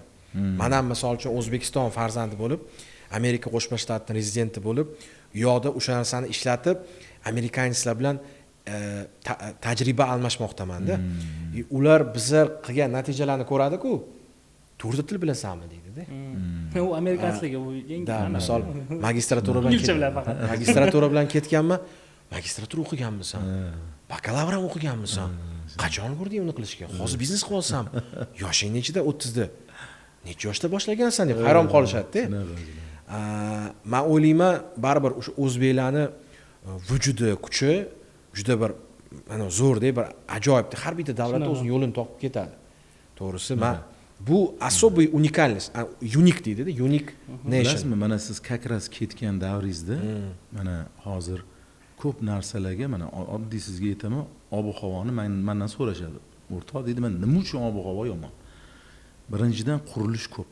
Menga aytadi, nimaga qurilish ko'p deydi. Sababi 30 yil qurilish deyarli bo'lmagan. Shunaqa. Deyarli bo'lmagan. Endi mana hozir juda katta oqim pul kirib keldi. Yostiqning tagidagi pullar olindi. Ishlatishi boshlandi, garajdagi mashinalar haydalishi boshlandi. To'yis haqiqiy ma'noda uyg'onish bo'ldi-da. Mana hozir ham misol uchun o'zbeklarni dunyodagi mavqesi ancha oshdi. Biznesmenlar ko'paydi. Qanchadan qancha kompaniyalar hozir birinchi katta investitsion proyektlar bo'ldi deymiz. O'zi umuman olganda O'zbekistonni oxirgi shu 5-6 yilda qilayotgan nima deydi, rivok hamma sohalarda bilinyapti. 100%. Rajabboy, sizga savol. Amerika bozoriga kirib biznes qilish planingiz bormi? Nega? Endi biznes qilish degan bo'lsa, men biladigan narsam o'zi faqat tracking hozircha. Ya'ni tracking yana boshqatdan boshlaysanmi? Bu whole another story. Lekin bo'lishi ham mumkin. O'zi selim. Lekin boshlamoqchiman deb yurdim. Lekin qarang, mana misol uchun siz производствоni ham bilmaysiz, lekin passivniy investor sifatida o'sha sohaga kirdingiz-ku. Misol uchun. Endi misol uchun mana bunaqa narsada boya Sunnat aytgan gap juda ham to'g'ri. Men o'ylaymanki, rivojlangan davlatda bitta biznesni qilgandan ko'ra, rivojlanayotgan davlatda u biznesni qilish ham osonroq, ham ko'proq pul olib keladi, ham kattaroq cho'qqiga chiqishi ehtimoli balandroq. Xuddi shunday. Deb o'ylaysiz? 100% shunaqa da, chunki men nima gapda ko'p har xil odamlar bilan gaplashamiz-da. Endi qarang. Yaqinda bitta bola keldi, piyodachi deydigan bola. piyodachi deydigan Instagram profil yuritadigan bola keldi. U bola 2000 dan buyog'i, 2004, 2005 misol uchun 20 yosh deylik. U bola keladi dedi. Keyin men har doim aytganimdek, Instagramni qo'llayman, boshqa qo'llasam, o'sha bolani yozib qo'yishibdi-da, ana bitta reels qo'ygan, endi u reelsda Alisher Sadullayev adashmasam, o'sha yoshlar ishlari agentligining boshlig'i shunday aytyaptilar, prezident tarafidan o'sha tashabbusi bilan ochilgan bir fond, o'sha Green Tashkentmi shunaqa degan, o'sha fond tashkil qilinibdi. O'sha bo'yicha sizni proyektingiz piyodachi loyihasi birinchi bo'lib turib ana qilinadi deyaptilar. Sponsirlik qilinadi deyaptilar. То есть misol uchun bu ekoni rivojlantirishga именно misol uchun qaratilgan proyekt, o'zi qaratilgan proyekt deganda bu hammasi juda ham jarangdor so'zlarda, katta gaplar. U bola nima qiladi? U bola bitta joyda musor ko'rgan, bu yerda kamerani qo'ygan, bitta borib yiqqanda o'shani video qilib qo'ygan. Misol mana shunaqa videolar. Endi o'ylab qarang, xuddi shu narsani borib Amerikada bitta odam qilsa, o'shani misol uchun Trump tarafidan loyihalashtirilgan misol mana shu shunga birov ko'ziga ko'rinarmidi shu bola? To'g'ri. Bitta narsa aytib o'taman. Men Amerika Qo'shma Shtatidan juda ham e'tiborli qarayman-da, sotsial mediani hammasini. Hamma proyektlar internetda bor. Hamma prilojeniylar, men nomini ham aytmayman, hammasi necha sotilganlar, olinganlar, ochilganlar, hammasi Amerikada, Yevropada bor. Lekin bu yoqda mana shu narsa qilinsa va qilinayotganlari uspexga erishyapti. Nimaga? Chunki o'sha aytgandek, kichkina balon bo'lib katta aravada yurgandan ko'ra katta balon bo'lib kichkina aravada yurgani yaxshi-da. O'sha Rajabboyning gapi shundaki, nimaga o'sha Amerika Qo'shma Shtatiga ham qiziqmasligi, chunki o'sha mana shu 10 yil davomidagi, masalan, biz hamma kursdoshlar uzilish bo'lgan bo'lsa, men aniq qilib ayta olaman, bizning potokimizdagi, mana o'zimning kursdoshlarim, mana shu включительно menga nisbatan mendan ham uspeshliroq. Даже Rajabboy misol uchun buncha yo'nalishni O'zbekistonda setup qilish, logistikada ishlab turib, bu chunki bu yoqdagi sizning rasxodlaringiz, sizning marginal profitingiz sizga yetarli. Va sizning imkoniyatlaringiz cheksiz. Ayniqsa siz Amerika Qo'shma Shtati bilan ishlagan holda, bu har kun o'sha traklar bilan ishlagan, har xil keyslar bo'laverib, keyin oppa degan mana shunaqa yo'nalish qilib qo'ysam bo'lar ekan degan. Delegирование narsasini o'rgangan. Misol bu narsani bizga institutga kimdir kelib delegировать qilsang, unaqa bo'ladi deb o'rgatmagan. Lekin o'sha sohada ishlab turib, komanda yurg'izib bo'lyapti-da. Meni juda ko'p shunaqa kursdoshlarim, sinfdoshlarim bor, zapravkalar ochgan, katta-katta o'quv markazlar qilgan, misol uchun o'zimizda o'rtoqlar hammasi mana juda ko'p proyektlar bo'lgan, hammasi uspexga erishyapti. Nimaga? O'sha Westminsterda biz olgan white power deydi-ku, olgan nima deydi, zarubejniy bilimimiz O'zbekiston kuchli talchoq beryapti. O'shaning uchun ham bu yoqdagi qilinayotgan harakatlar ko'proq addacha berishi mumkin deb o'ylayman. Chem katta davlatda hech kim ko'ziga tashlanmaydigan proyekt. Mana shu aytganingizdek piyodachi proyekt. Shunaqa. Chet elda uni blogerlar qiladi, lekin ularga davlat e'tibor bermaydi. Shunaqada. Chunki bizda hali bozor pustoy, bozor huvillab yotibdi. Misol uchun har xil, undan oldin ham bu hali yana birinchi bo'lib chiqib kelgan ham bola emas-da piyodachi. Undan oldin O'riguli degan. U ham xuddi shunaqa eko proyekt, u ham misol uchun mashi bolam o'zi ham piyodachi, o'zi ham Amerikaga borib keldi yaqinda. Odamlar boryapti, Samarqandga ham boryapti. Yo'q, butun O'zbekistonda hamma ketish kerak. То есть 20 yoshli bola borib keldi, bu ko'zga tashlandi, chunki bozorda unaqa qotgan odam yo'q. Bu narsa, misol uchun biz ham shunaqada kasalimizda bir narsa birov qilgandan keyin ko'rinadi-da bizga, lekin bozor hamma yoq hali shaqillayotibdi, pustoy yotibdi-da. Hamma yoq xullayotibdi. Shuning uchun tak mana boyagi o'zgarish haqida ham gapirdinglar, o'sha yerda bitta narsani aytib ketay dedim. Hozir bu yoqda juda ko'pchilik endi men misol uchun odamlar bilganimdan keyin aytaman-da, sizlar paxtachisizlar, boshqasizlar, bu yoqsizlar chiqadi. Misol uchun o'zi 2000 dan keyin tug'ilgan bola bo'lsa ham chiqishi mumkin. Siz misol uchun nechinchi yilda yaxshi pul qilishni boshlagansiz? 2018. 2018da endi bolее-менее yaxshiroq paytlar deylik. Menda ham o'sha payt pul bo'lgan o'zimga yarasha. 2018-yil desa, endi Amerikaga borganimni agar hisoblaydigan bo'lsa, Amerikaga o'sha 2013 da borganman. O'shanda Uber haydaganman. O'zbekistonga kelib ketib yurganmisiz? 9gacha kelolmaganman. Kelolmagansiz. Agar o'sha payt 13-yil misol uchun 100 ming dollar pul qilib qaytib kelganingizda mana shu holatni bilardingiz-da. Men 2015-yil bo'lmasa ham 2016-yilda men Malibu bir haydashga pulim bor edi. Malibu bir haydashga pulim bor edi, men hayda olmaganman o'sha. Men realni qo'rqib shunaqa moment bo'lgan, sizlar esingizda bordir. Captiva Malibu sotuvga chiqqanda, lekin olganlar hammasi tekshiriladi. Shunaqa bo'lgan, eshitganmizlar, shunaqa moment bo'lgan. Men o'sha Malibu birni haydashga pulim bo'lib, men hayda olmaganman-da. To есть odam aytishi mumkin, bizga nima bo'lyapti, mana qanaqa prosta mana shu prosta yashashinglarga qo'yib berilyapti-da, xachapida, to'g'risida. Ana mana bunaqa ko'lashlar bo'lmayapti, boshqalar bo'lmayapti, misol uchun odamlar hayda olmagan-ku, ana Lacetti'dan u yoqqa o'tisha olmagan, Nexia'dan u yoqqa o'tisha olmagan, hozir topgan 500 minglik mashina haydashyapti. Oddiy sizga misol keltiraman. Misol uchun o'sha endi prezident o'zgargandan keyin hamma biladi bu narsani. Dinga nisbatan diniy erkinlik berildi. Misol uchun o'sha oldin mashinangiz orqasiga alhamdulillah deb yozuv bilan yura olarmidingiz? Yura olmasdingiz. Katta ehtimol. O'zi o'sha payt endi men to'g'risini bilmayman, eshitmay o'zimda ham bo'lmagan-ku. Biz endi kattaroq bo'lganmiz o'sha paytda. Joy namoz olib yursa bo'lmas edi deb aytishgan. Yo'q, shunaqa aytishgan. Men endi bunaqa men davlatda ishlaganman, MVSda ishlaganman. Bizani akalarimiz bo'lardi. Bekinib jumalarga chiqib yurardi. Yuragida iymoni bor, e'tiqodi bor. Namozlarni o'sha yerda endi biz davlat tashkilotida ishlardik. Namozni bekinib o'qib yurardi. Men bilardim, endi ukaxon edim, o'sha yerdagi bolalar bilardi, lekin biz hech qachon etolmasdik, bora olmasdik, tushunasizmi? U bitta odam kelib, odamlarga erkinlik berib, oldin Facebookga bir nimaga menda svet o'chiryapsizlar, svetni o'chiryapsizlar, balobatlar ham deya olmasdingiz-da, tushundingizmi?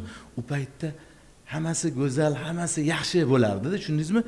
Yoshlarga qo'ysangiz ham bayram, unga qo'ysangiz ham bayram. Faqat zo'r edi hayot. Esingizda bo'lsa, devorida ham qulog'i bor degan gap pastayan aytiladi. Ha, esimizda. Bu gaplar 100% esimizda. Hozir hokimga ham misol uchun kerak bo'lsa, to'g'risi ana zam hokimlarni ham kritika qilganlarini ko'rdik-da, misol uchun. O'sha narsani kim bizga berdi? Prezident o'zi berdi. Bu bir. Ikkinchidan, odamda erkinlik bo'lgandan keyinchi u ana erkin bo'ladi-da, kritika qilishni boshlaydi. Kritika qilishni boshlagandan keyin unga hayot eski hayot zo'r tuyuladi-da, tushundingizmi? Hozirgi hayot muammoli tuyuladi. Mana shu eski hayot haqida gapiradigan bo'lsak, Nurzod aka, mana shu kelganimga 3 hafta bo'lgan bo'lsa, taksida yuraman-ku. 2 xil taksist ko'rdim-da. Bittasi hayotga kritika beradi, tinimsiz hamma narsa yomon deydi. Shunaqa. Juda ham pulim yetmayapti hech narsaga deb aytaveradi. Ikkinchisi esa viloyatdan kelib, zo'r mashina haydayapti. Yandex biznesda yuribdi. Pul ham topyapti. Qalay bo'tsam, zo'r aka, zo'r proyektlar qilsa bo'ladi deb o'sha kecha o'rtog'im aytib beryapti. Bitta taksist unga kerak bo'lsa, programmani picham qilibdi-da, to есть siz VC'misiz, siz fondmisiz, ha? Bo'lmasa men sizga o'zimning ideyamni aytib beray deb taksida. Qo'yil. Men bu narsani 2019-yil Kaliforniyaga borganman. O'sha Lucidni g'oyasini ochishimdan oldin taksavat qilganman-da. O'sha yerdagi startaplar bilan tanishganman. Tanishuv prosesida men taksida yurib, men shu Facebookda ishlayotganlarga pitch qilardim. Men o'zimni eslayman-da. Logistikdan chiqib ketdim 4 oyga. O'sha paytda o'sha g'oyalar kelgan, o'sha Lucid, keyin Huntme.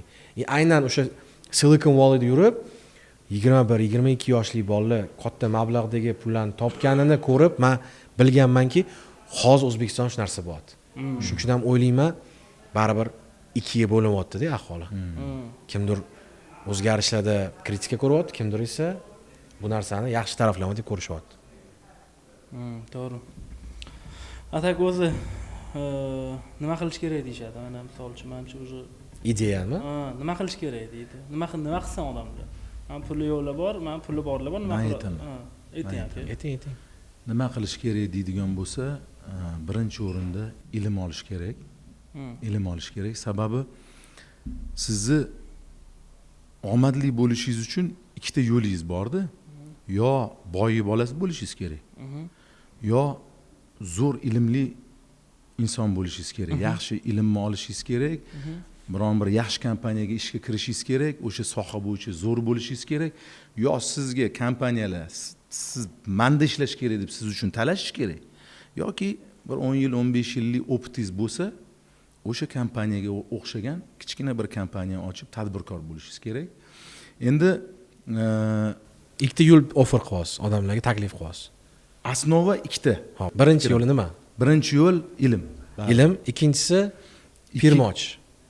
Yo'q, ikkinchisi bilim bo'lgandan keyin firmani ham ochasiz. Ikkinchisi bu agar sizda vdrug misol uchun уже boy bo'lib tug'ilgan bo'lsangiz, misol kapitalingiz bo'lsa, adingizdan pul olishdan oldin bir yaxshi kurslar bor. Har xil kurslarga boring, bilimga taqaladi bu ham. Ikkinchisi qaysi kurslar yana aldanib qolmasin odamlar. Ko'p. Misol uchun mana siz hech kurslarga borasizmi, bormaysizmi? Men kurslarni onlayn olaman. Misol uchun YouTube'da o'sha John Maxwell yoki Brian Tracy kurslarini o'qiyman, eshitaman, o'rganaman. Men misol uchun borganlarim mana Alpha Educationga borganman, keyin ana Ground Zero'da Hikmat aka degan anaqa bor, tadbirkor bor, taniqli, ularni maktablari bor edi, o'sha yerda shkolalar rukovodители, o'sha yerlarga borardim. 1 oy, 1,5 oylik kurslar. Nima uchun olganman? Sababi endi rukovodитель bo'lish uchun baribir misol uchun biznesmen bo'lishingiz uchun bir biznes shkolada o'qishingiz kerak edi. Misol uchun bizda endi men moliyada o'qiganman, keyin davlat ishida ishlaganman. Kompaniyani yurg'izish nimaligini bilmaganman. Biznes nimaligini bilmaganman. Meni maslahatim ilm oling. Misol uchun mayli srazu biznesmen bo'lib ketishingiz kerak emas.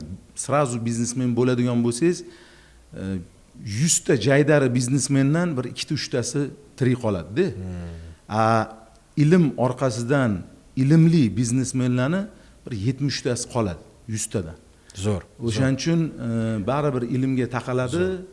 Maslahatim mana Lucid Academy ilm beradi, sizga imkoniyat beradi, sizga yo'nalish beradi aslida. Yo'nalish beradi va sizga o'sha aytaylik, kстати, o'sha savolimni sizga beraman. Sizni bir spetsialist qilib, bir sohani spetsialist qilib o'rgatadi. 30% yo'nalishi bular beradi. 70% o'zingizga bog'liq. Praktika, to'g'ri. Praktika. Lekin bu platforma, mana Lucid Academy'ga o'xshagan platformalar sizga yo'l ochib beradi va kasbingizni egallashingiz uchun sizga yordam beradi. Shuni qiling, meni fikrim zo'r shunaqa.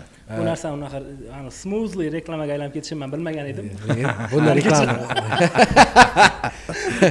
Mayli, sizni fikringizni eshitdik. Xo'p, sen savol berding. Men javob beraymi o'zing javob? Da, конечно. Aytaymi? Odamlardan savol. Nima qilish kerak? Nima qilish kerak? Faqat Lucid Academy'ga borish kerak.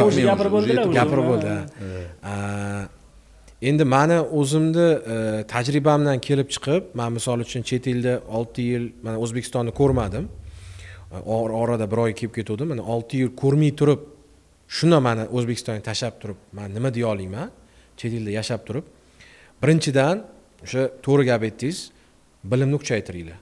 Misol uchun men ko'p o'zim shogirdlarimga ham, o'sha Handmida ish qidirayotgan bolalarga ham aytaman. Birinchidan o'zingizdagi okrujeniyingiz to'g'ri odamlardan sostoyat qilish kerak. U odamlar sizga har doim pinok beradi-da, harakat qilishingizga. Chunki agar sizda atrofingizdagilar faqatgina bekorchilik bilan band bo'lsa, unda siz noto'g'ri joydasiz. Lekin agar sizga bu komfort yoqsa, uni siz hayotingizni foydasiz o'tkazayotgan bo'lasiz. O'shaning uchun ilm faqatgina avvalambor o'zingizdan keladi, o'zingizni izlanishingizdan. O'z vaqtingizni qanaqa sarflayapsiz? Kim bilan ovqatlanyapsiz? O'sha ovqatlanayotganingizda bilim olyapsizmi, yo'qmi? Keyin gaplashayotgan insonlaringiz, ko'rishayotgan insonlaringiz, ular sizga motivatsiya beryaptimi yo degradatsiya qilyaptimi? O'zi ikkita yo'l bor-da. Liba sizga bu inson motivatsiya beradi, liba siz degradatsiya qiladi. Shunaqa. Ishtiyoqni yaratadigan odamlar sizni tepaga ko'taradi, chunki siz 0 dan 100 gacha chiqa olasiz. Ikkinchisi, bu albatta O'zbekistondagi nishani ko'ra olib bilish. Bu uchun sizdan hech narsa talab qilinmaydi. Misol uchun, men matematika razbit qilaman, $200 qarzga oling kimdirdan. Saudiya Arabiya, Dubay yoki Yevropa biron davlatiga boring. $200 Aylanib ko'rib maksimalni minimalniy trip, kichkina motelda dam olib, lekin sizning asosiy maqsadingiz o'tga haykallarga qarash, muzeylarga kirish emas, bizneslarni o'rganish. Kichkina mahallaga kiring. iqtisodiyotni o'rganish, Da. bozorni o'rganish. Tadbirkorlikni ko'ring. Odamlar nima sotyapti? Qanaqa platformalar bor? Nima odamlar ishlatyapti? Har kunning davomida. Mana oddiy $200 formula. Ko'proq pulingiz bor $1000. Любой Xitoy, Yaponiyaga bilet oling, boring. Bir hafta bizneslarni ko'rib chiqing. Nima bizneslar bor? Eng asosiysi va uchinchisini aytib o'taman. Fokus. Fokusirованно e'tibor bering. 15 ta biznes ko'rib 15 ta biznes qilaman deb o'ylamang. Siz keyingi milliarder bo'lishingiz uchun avvalambor bitta sohani zo'r ishlashingiz kerak.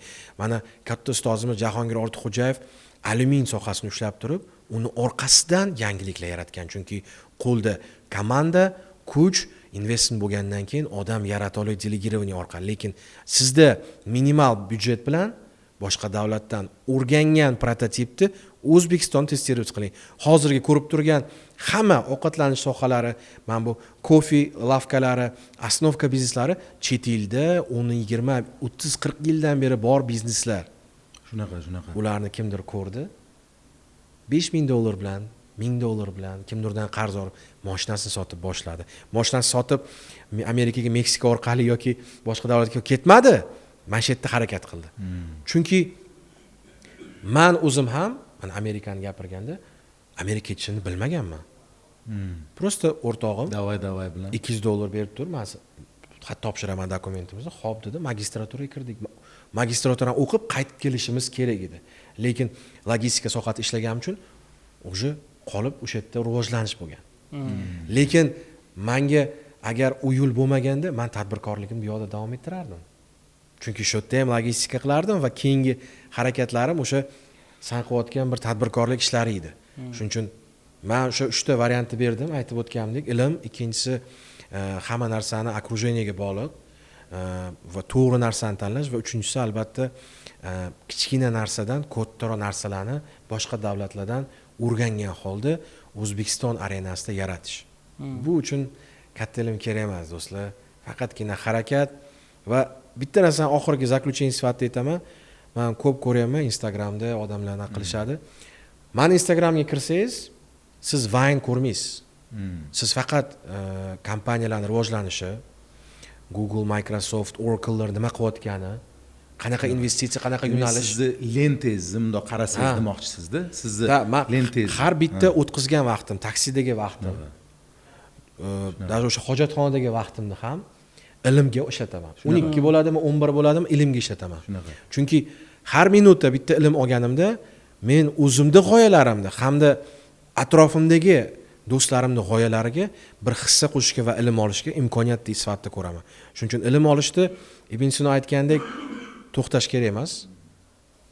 Agar bir kunda necha soat, 18 soat uxlamayapsiz, 18 soat ilm oling. Biznes qilyapsizmi? Doim biznes qiling. O'shanda sizda nima paydo bo'ladi?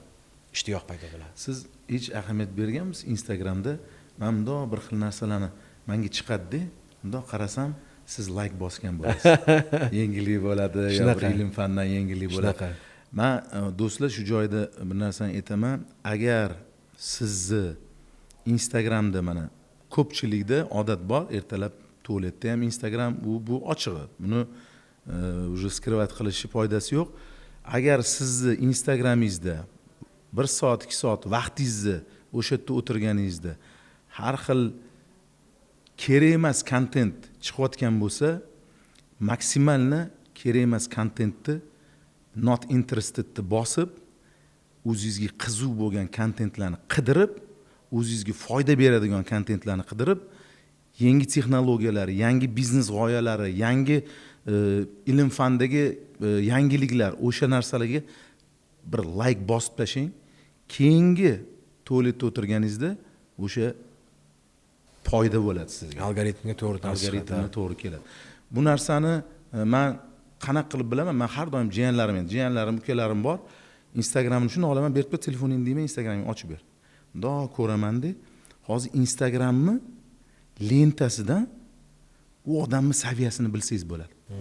Kimligini, nasamim deylik, qanaqa qiziqish borligini. Misol uchun yalang'och poposhlar bo'ladigan bo'lsa, biratanni testosteroni balanagan deysiz misol uchun. Yoki tam bir xilla bor, faqat prikol.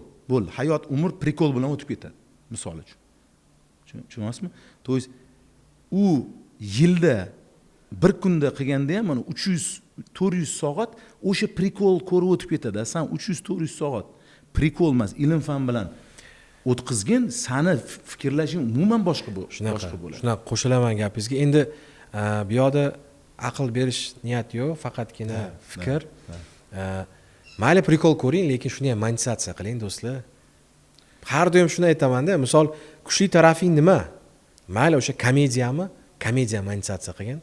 O'sha mediami mana Rajabboy ham to'g'ri odamga investitsiya qilgan holda o'sha media tarafini ham qiziqishini aslo bir menimcha 10% yo 5% qiziqish yo'nalishini monetizatsiya qildi. To есть bu ham tadbirkorlik. Men bitta o'sha ozgina hozir bir fikrimni bir joyini to'g'rilab ketaman. Agar siz misol san'at sohasida bo'lsangiz, sizda san'at kontenti chiqadigan bo'lsa, bu normal. Misol uchun Rajabboyda har xil podkastlar chiqishi mumkin, tam amerikanskiy podkastlar, tam o'zbekcha podkastlar. Bu sababi bularning ishi. Misol uchun производство chiqishi mumkin, chunki passivniy investor. Aytaylik, yangi internet klublar ochilgan bo'lsa, bularda chiqishi mumkin. Bu tabiiy narsa, chunki bularga bog'liq. Lekin o'sha meni gapim qachonki to'g'ri bo'ladi, qachonki siz aytaylik studentsiz yo bir qayerdadir o'qiysiz, lekin o'sha bo'sh vaqtingizni unumli foydalanmayapsiz. O'shanda to'g'rilang demoqchiman. Shu. Rajabboy, sizning fikringizcha? Savolni berdingiz. Nima savol edi? Savol sizniki edi. Nima qilsa bo'ladi hozir? Nima qilish kerak? Hozirgi kunda nima qilish kerak? O'shandan ketib qoldik. O'shandan o'tlab ketdik. Rosa o'tlab ketib qoldik. Men endi nima qilish kerak deganda men juda ham узкий savol beruvdim o'zi. Именно nima ish qilish kerak, чтобы misol uchun qanaqa tadbirkorlik haqida ko'p gaplashdik. O'sha nima tadbirkorlik qilish kerak degan именно shu anaqada savol beruvdim. Endi ketinglar bitta. Bunaqa savol berganda boshqacha javob bergan bo'lardim. Doim bitta-bitta aytib o'tib ketdim. Xo'p. Agar yoshlarga keladigan bo'lsak, to'g'rimi? Hozir nima ish qilish kerak demoqchimiz? Nima tadbirkorlik qilish kerak deb aytdik. IT. Hozir ana outsourcing sohasi kirib kelmoqda. Yoshsiz, ko'ryapsiz, kutyapsiz, bitta kompyuter olib, просто customer service qiling. Любой kompaniya, страховой kompaniyami, Yandexmi, Amazonmi, nima ish bo'lsa ham, nechta pul to'lasa ham, o'sha kompyuteringizdan shu ishni boshlang. Men sizga aytaman, ertangi kamida 3 yilda shunaqa spike bo'ladi texnologiyada, katta международный kompaniyalar kirib kelishni boshlaydi va siz ularda ведущий специалист sifatida ishlab ketishingiz mumkin. Men o'zim ham shunaqa bo'ldi. Uni ko'pchilik bilardi, kutardi, kimdir qiladi, mana kimdir qildi va bum bo'ldi. Unicorn paydo bo'ldi. Meni endi fikrim, endi bu meni baribir yo'nalishim. Handmida zo'r vakansiyalar chiqadi. Endi buni ham reklama o'ylab ketishim Yo'q. Kechiringlar. Handmida aynan kutgandik deydi-yu. Xalqaro kompaniyalar hozir vakansiya qo'ymoqda. Siz o'sha vakansiyalarga ish topshirib, o'zingizni harakat qilib ko'ring. Oddiy ish. Nimadan bo'lsa ham boshlang. Mana shu oddiy customer servicedan, kompyuterdan zo'r pul topsa bo'ladi. Meni fikrim shu. Men o'zing ham aytayotsan, broker bo'lib kompaniyalarni olib sotishga yordam beryapsiz. Bu ham onlayn ish. To есть ko'ryapsiz, bitta qadam texnologiya tarafga sizga katta yordam bo'lishi mumkin. Mana bu spetsializatsiya va men shu bo'yicha aniq ayta olaman. Zo'r yo'nalish, budishisi bor, o'lmaydi. AI bo'lsa ham customer service va texnologiya doim bo'ladi. Meni nima tadbirkorlik qilish kerak aka? Ikki xil odamga ajrataman-da, ikkalasiga ham maslahat beraman. Birinchi turdagi odamlarimiz bu jaydari o'qimagan o'zimizni ko'cha bolalariga maslahat. Qarz kurs qilasizmi, pul olasizmi, Guanzhouga boring. Minglab molla bor. O'sha yerdan biron bir narsani tanlang, ko'ring, videoga oling, rasmga oling, narxini o'rganing, nechta pul deng, biling, o'rganib kelingda. Ana undan keyin Toshkentga qaytganingizdan keyin bozorni o'rganing. Tursuv do'kon mamitda bormikin? Tag, yo'q ekan. Okey, bitta variant. Kiyim, oyoq kiyim do'kon qani bormikin? Aksessuar misol uchun bormikin? Bozorni analiz qilasiz.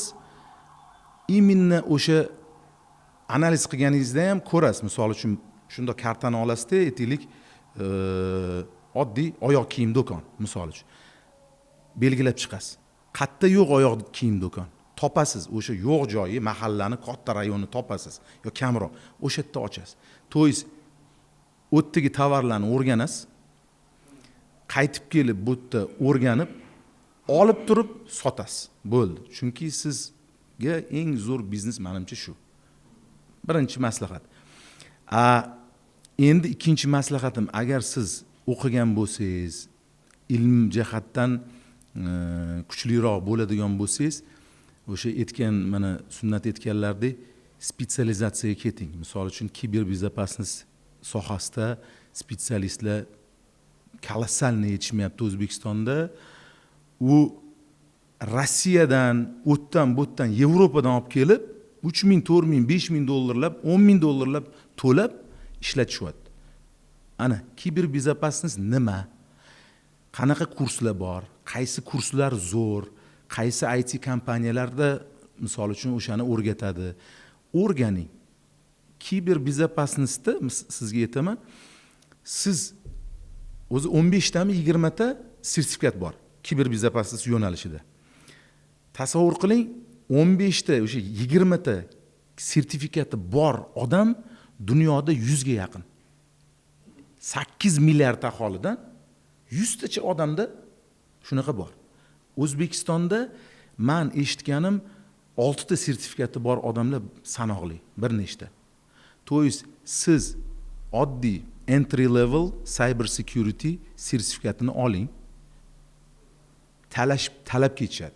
Headhunterda qo'yasiz, CV'ingizni talab ketadi. Chunki mana banklarda mana og'aynilarim aytadi, men o'sha sohada ozgina konsalting qilganman. O'rtoq deydi, odam topolmayapmiz. Bolalarni olib, jo'natib, o'rgatib, yo deydi, o'qituvchi olib kelib, deydi, mana shu xonalarda majburligimizdan deydi. O'zimiz o'rgatyapmiz. Kstati, anaqa ham yo'q. Sizga ham mana maslahat, kiberbezopasnost bo'yicha yo'nalish oching. Juda bozor zo'r. Endi programmirованиеga kirish уже kech deb o'ylayman, sababi AI o'zi bu yog'iga уже coding, programming uni o'zi qiladi. Lekin javobgarlik bor joyda odam oxirgi bo'lib chiqib ketadi. Bu bor. Undan tashqari zo'r xirurglar misol uchun bizga yetishmaydi. Mana zo'r universitetlar ochilgan, mana Central Asian University, medical yo'nalish bor. O'shanaqa joylarga o'qishlarga agar imkoningiz bo'lsa kiring. To'yiz ilm fandan, ilm o'rganishdan qo'rqmaydigan, ilm o'rganishni yaxshi ko'rsangiz, o'sha o'zingiz yo'nalishingizni toping, o'rganing, o'zingizni toping va o'sha o'zingizni o'sha yo'nalishga bag'ishlab oxirigacha chiqing. O'sha cho'qqini maqsad qo'ying, o'sha cho'qqigacha chiqishni o'zingizga maqsad qo'ying. Mani maslahatim shu. Zo'r. Rajabboy, sizni fikringizcha? Ya'ni juda ham yaxshi maslahatlar berdinglar. Men o'zim unaqa sizlarnikidek obshirniy anaqa yo'q. Lekin men nima degan bo'lardim? Bu savol ham o'zi berishimdan o'zi bu xayolim bor edi o'zi. Nima ish bo'lmasin qilish kerak. Mana shu. Chunki yaqinda mana bu yerdan gap bo'ldi, o'rtog'im bilan telefonlashyapman-da. Nimadir ham masala bo'ldi. Nima qilib yursam, yo'q, aytdim, hech narsa qilib yurganim yo'q. Lekin bog'cha qurmoqchiman dedim. Bog'cha ochmoqchiman dedim. Bu siz keyingi proyekting. Bu so'rayapti mendan. Bog'cha yaxshi bo'layotgan ekanmi deb. Aytayapman, og'ayni yaxshi bo'lyaptimi, bo'lmayaptimi, farqi yo'q. Любой narsa javob mana kesin o'sha odam men o'shani qildim, yaxshi qildim, sidqidildan qildim, zo'r qildim, o'shandan foyda bo'lmadi deydigan odam yo'q. Yo'q, to'g'ri. O'shaning uchun любой proyekt olinglar, bir narsaga o'sha aytadigandek passion bormi, o'sha narsa bilan yonyapsizlarmi, o'sha xayolinglar turibdimi? O'shani olinglar, qilinglar, qo'lingizdan kelgancha sidqidildan yaxshi qilib qilinglar. Pul keladi.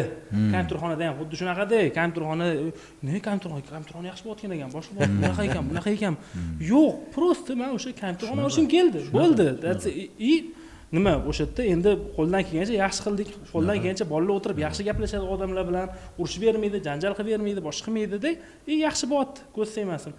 Любой shunaqa bo'ladi. Iltimos, prosta nima qilish kerak deb tema kutib yurmanglar. Bitta xayollarda narsa bormi? O'shani olinglar, qilinglar, boshlanglar, prosta boshlanglar, zo'r bo'ladi. Любой narsa zo'r То bo'ladi. есть siz aytmoqchisizki, ichingizdan bir narsa boshlashga ishtiyoqni toping.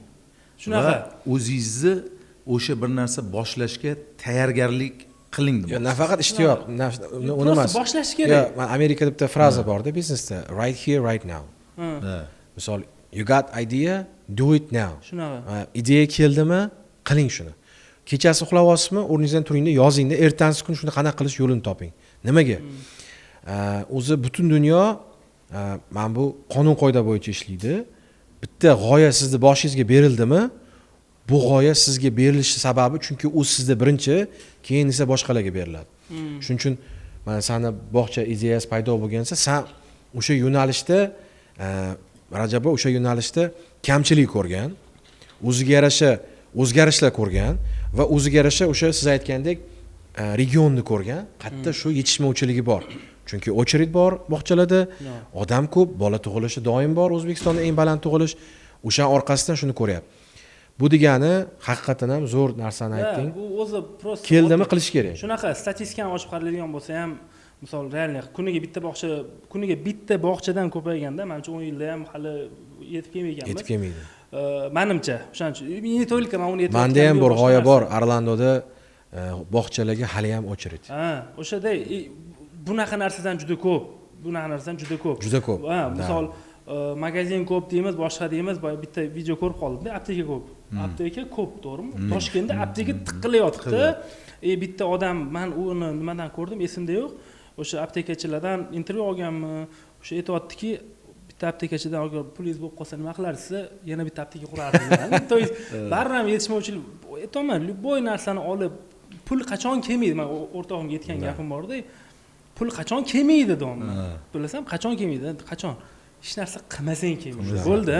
O'shani qilyapsanmi, zo'r qilyapsanmi, yaxshi qil, qo'ldan kelgancha qil. Chunki bizani inson sifatida bizani qiladigan, biz ham bo'ynimizdagi narsa nima o'zi? Tegiga olib qaraydigan bo'lsak, bizaniki sababini qilish-ku. Bo'ldi, sababini qilish-ku. Biz o'sha narsani mayli ertalab chiqib ketdik, yoki boshqa quraman dedik, boshqa dedik, o'sha sababini qilib yuribmiz. Uni bizga qanaqa yetkazib berish bu o'zi bu tepadagi kuchli ishi. O'shaning uchun любой narsa olib qilaylik, bosaylik, qo'rqmaylik. Sababini qilsak bizga o'sha Xudoni o'zi yetkazadi. Zo'r. Rahmat bunaqa bir chiroyli javob uchun. Men o'ylayman, bugungi podkastimiz juda ham bir qiziqarli o'tib bormoqda. Bu nafaqat logistika yoki boshqa soha yoki tadbirkorlar, bu hammaga tegishli bo'ladigan mavzular, bizani ko'ngildagi fikrlar va albatta har bittamizda o'ziga yarasha tajribamizda bo'lishish va buni orqasidan biz ko'ngildan fikr bildirib, bir-birimizga shu fikrlarni aytib, sizlar bilan shuni Lucid Talks podkastimizda gaplashib, hurmatli o'zbek podkastimizda ham bu narsalarni обязательно aytib o'tayotganmiz. Bu bizlar uchun juda bir zo'r yangilik.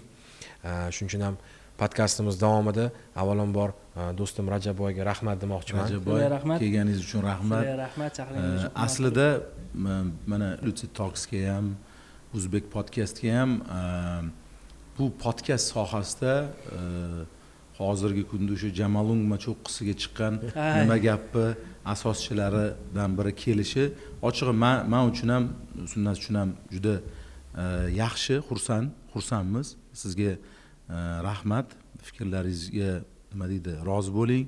Xudo xolasa mana bu yog'iga aka-uka bo'lamizmi? Sunnat bilan уже ancha yaqin bo'ldik, siz bilan ham yaqin bo'lamiz. Qo'limizdan nima xizmat kelsa, har doim tayyormiz. Shunaqa, Westminsterdagi o'zi aloqalarimga har doim rahmat deganman, sababi ko'p do'stlarimiz, ular bilan muloqot qilmasam ham Amerikada yashab turib, ko'ngildan yaqinmiz-da. Men shunisi yoqadi. Shunaqangi bizlar ko'p narsalarda birga bo'lganmizki, shunaqangi ko'p tadbirlarda birga bo'lganmizki, prosta telefon qilib, yaxshimisan do'stim, masjidga bitta kelaversan desa, hech kim yo'q demaydi. Men shunisiga rahmat deyman, shu atrofimizdagi shunaqangi muhit zo'rki, har bir inson ko'ngli ochiq. Bir ichida qorasi yo'q. Har biriga ochiq fikrni bildiradi. Bu menimcha bir juda bir shukrona qiladigan narsalardan bittasi.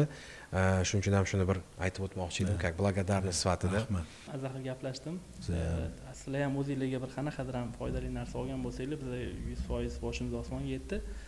Ko'ringlar, sizlarga yangi boshlanayotgan podkastlarga, oldindan kelayotgan podkastlarga omad, to'xtamanglar. Bu narsani bo'layotganda entuziazmda davom etish ancha qiyin. O'shaning uchun bunga qanaqadir ham menimcha bir narsalarni baribir bog'lash kerak. O'shanda umri uzoq bo'ladi. Bu proyekt uchun. Bundan pul kelishi boshqasi emas. Bir narsani bog'lasangiz, shunda ketadi. Bo'lmasa o'zi bo'lmayapti-da, nima gap qilamiz? O'shandan bir entuziazm yurmayapti, bu ham ko'rsatmasin. Rahmat sizlarga. Sizga ham rahmat. Sizga ham rahmat. Sog' bo'lasizlar aziz do'stlar. Bugungi podkastimiz o'z nihoyasiga yetib bormoqda va bir narsani aytib o'ta olamanki, har bir kompaniya, har bir tadbirkor bir-biri bilan suhbat qilganda, kollaboratsiya qilganda, networking qilganda o'ziga yarasha bir fikr, bir g'oya, bir tajriba oladi va bu tajribalarni sizlar bilan bo'lishib, atrofimizda o'sayotgan muhitda bir hissamiz tegsaki, bu hissa bizga kelajakda rahmat sifatida qaytib kelsa ham juda bir zo'r yangilik. Men Amerika Qo'shma Shtatlarida yashab turib, yaqinda 100 dan ortiq odamni yig'ib zalda 6 kunda shuncha odam kelganini ko'rib, men havas qildim va xursand bo'ldimki, nimadan? Qanchalik bizni yoshlar o'zgarishga, o'sishga harakat qilmoqdaligini ko'rgan holda. Shuning uchun har bitta proyektimiz nafaqat bizniki, do'stim Rajaboyniki, Nurzod akamniki ham, ular ham hamjamiyatga yordam sifatida va bir hissa sifatida qilinmoqda. Rajaboy do'stimiz aytgandek, nima qilishingizdan qat'iy nazar, uni yaxshi ko'ring, uni qiling va sizga g'oya keldimi, uni bosing. Atrofingizdagi fikrlar, u fikrlar. Sizni g'oyangiz, bu sizni g'oyangiz. Shuning uchun siz o'zingizni g'oyangizni CEO'si bo'la olasiz. Siz o'zingizni g'oyangizni founderi bo'la olasiz. Shuning uchun hurmatli do'stlar, avvalambor hammanglarga rahmat. Podkastimizni shu mavzuda tugatamiz. Sog' bo'lasizlar. YouTube'da bu podkastni ko'rib, Lucid Logistic Academy hamda O'zbek podkast sahifasiga obuna bo'ling va albatta unutmang, podkastlar nomer 1 nima gap podkastini ko'rish, chunki men har doim o'zim do'stlarim podдержка qilaman. Ular ham Handpini shunaqa podдержка qiladi. Shuning uchun do'stchilikda hamma gap. Rahmat hammaga. Sog' bo'ling. To'ylarda boshlovchilik qilsangiz bo'lar ekan. Rahmat. Rahmat. Rahmat.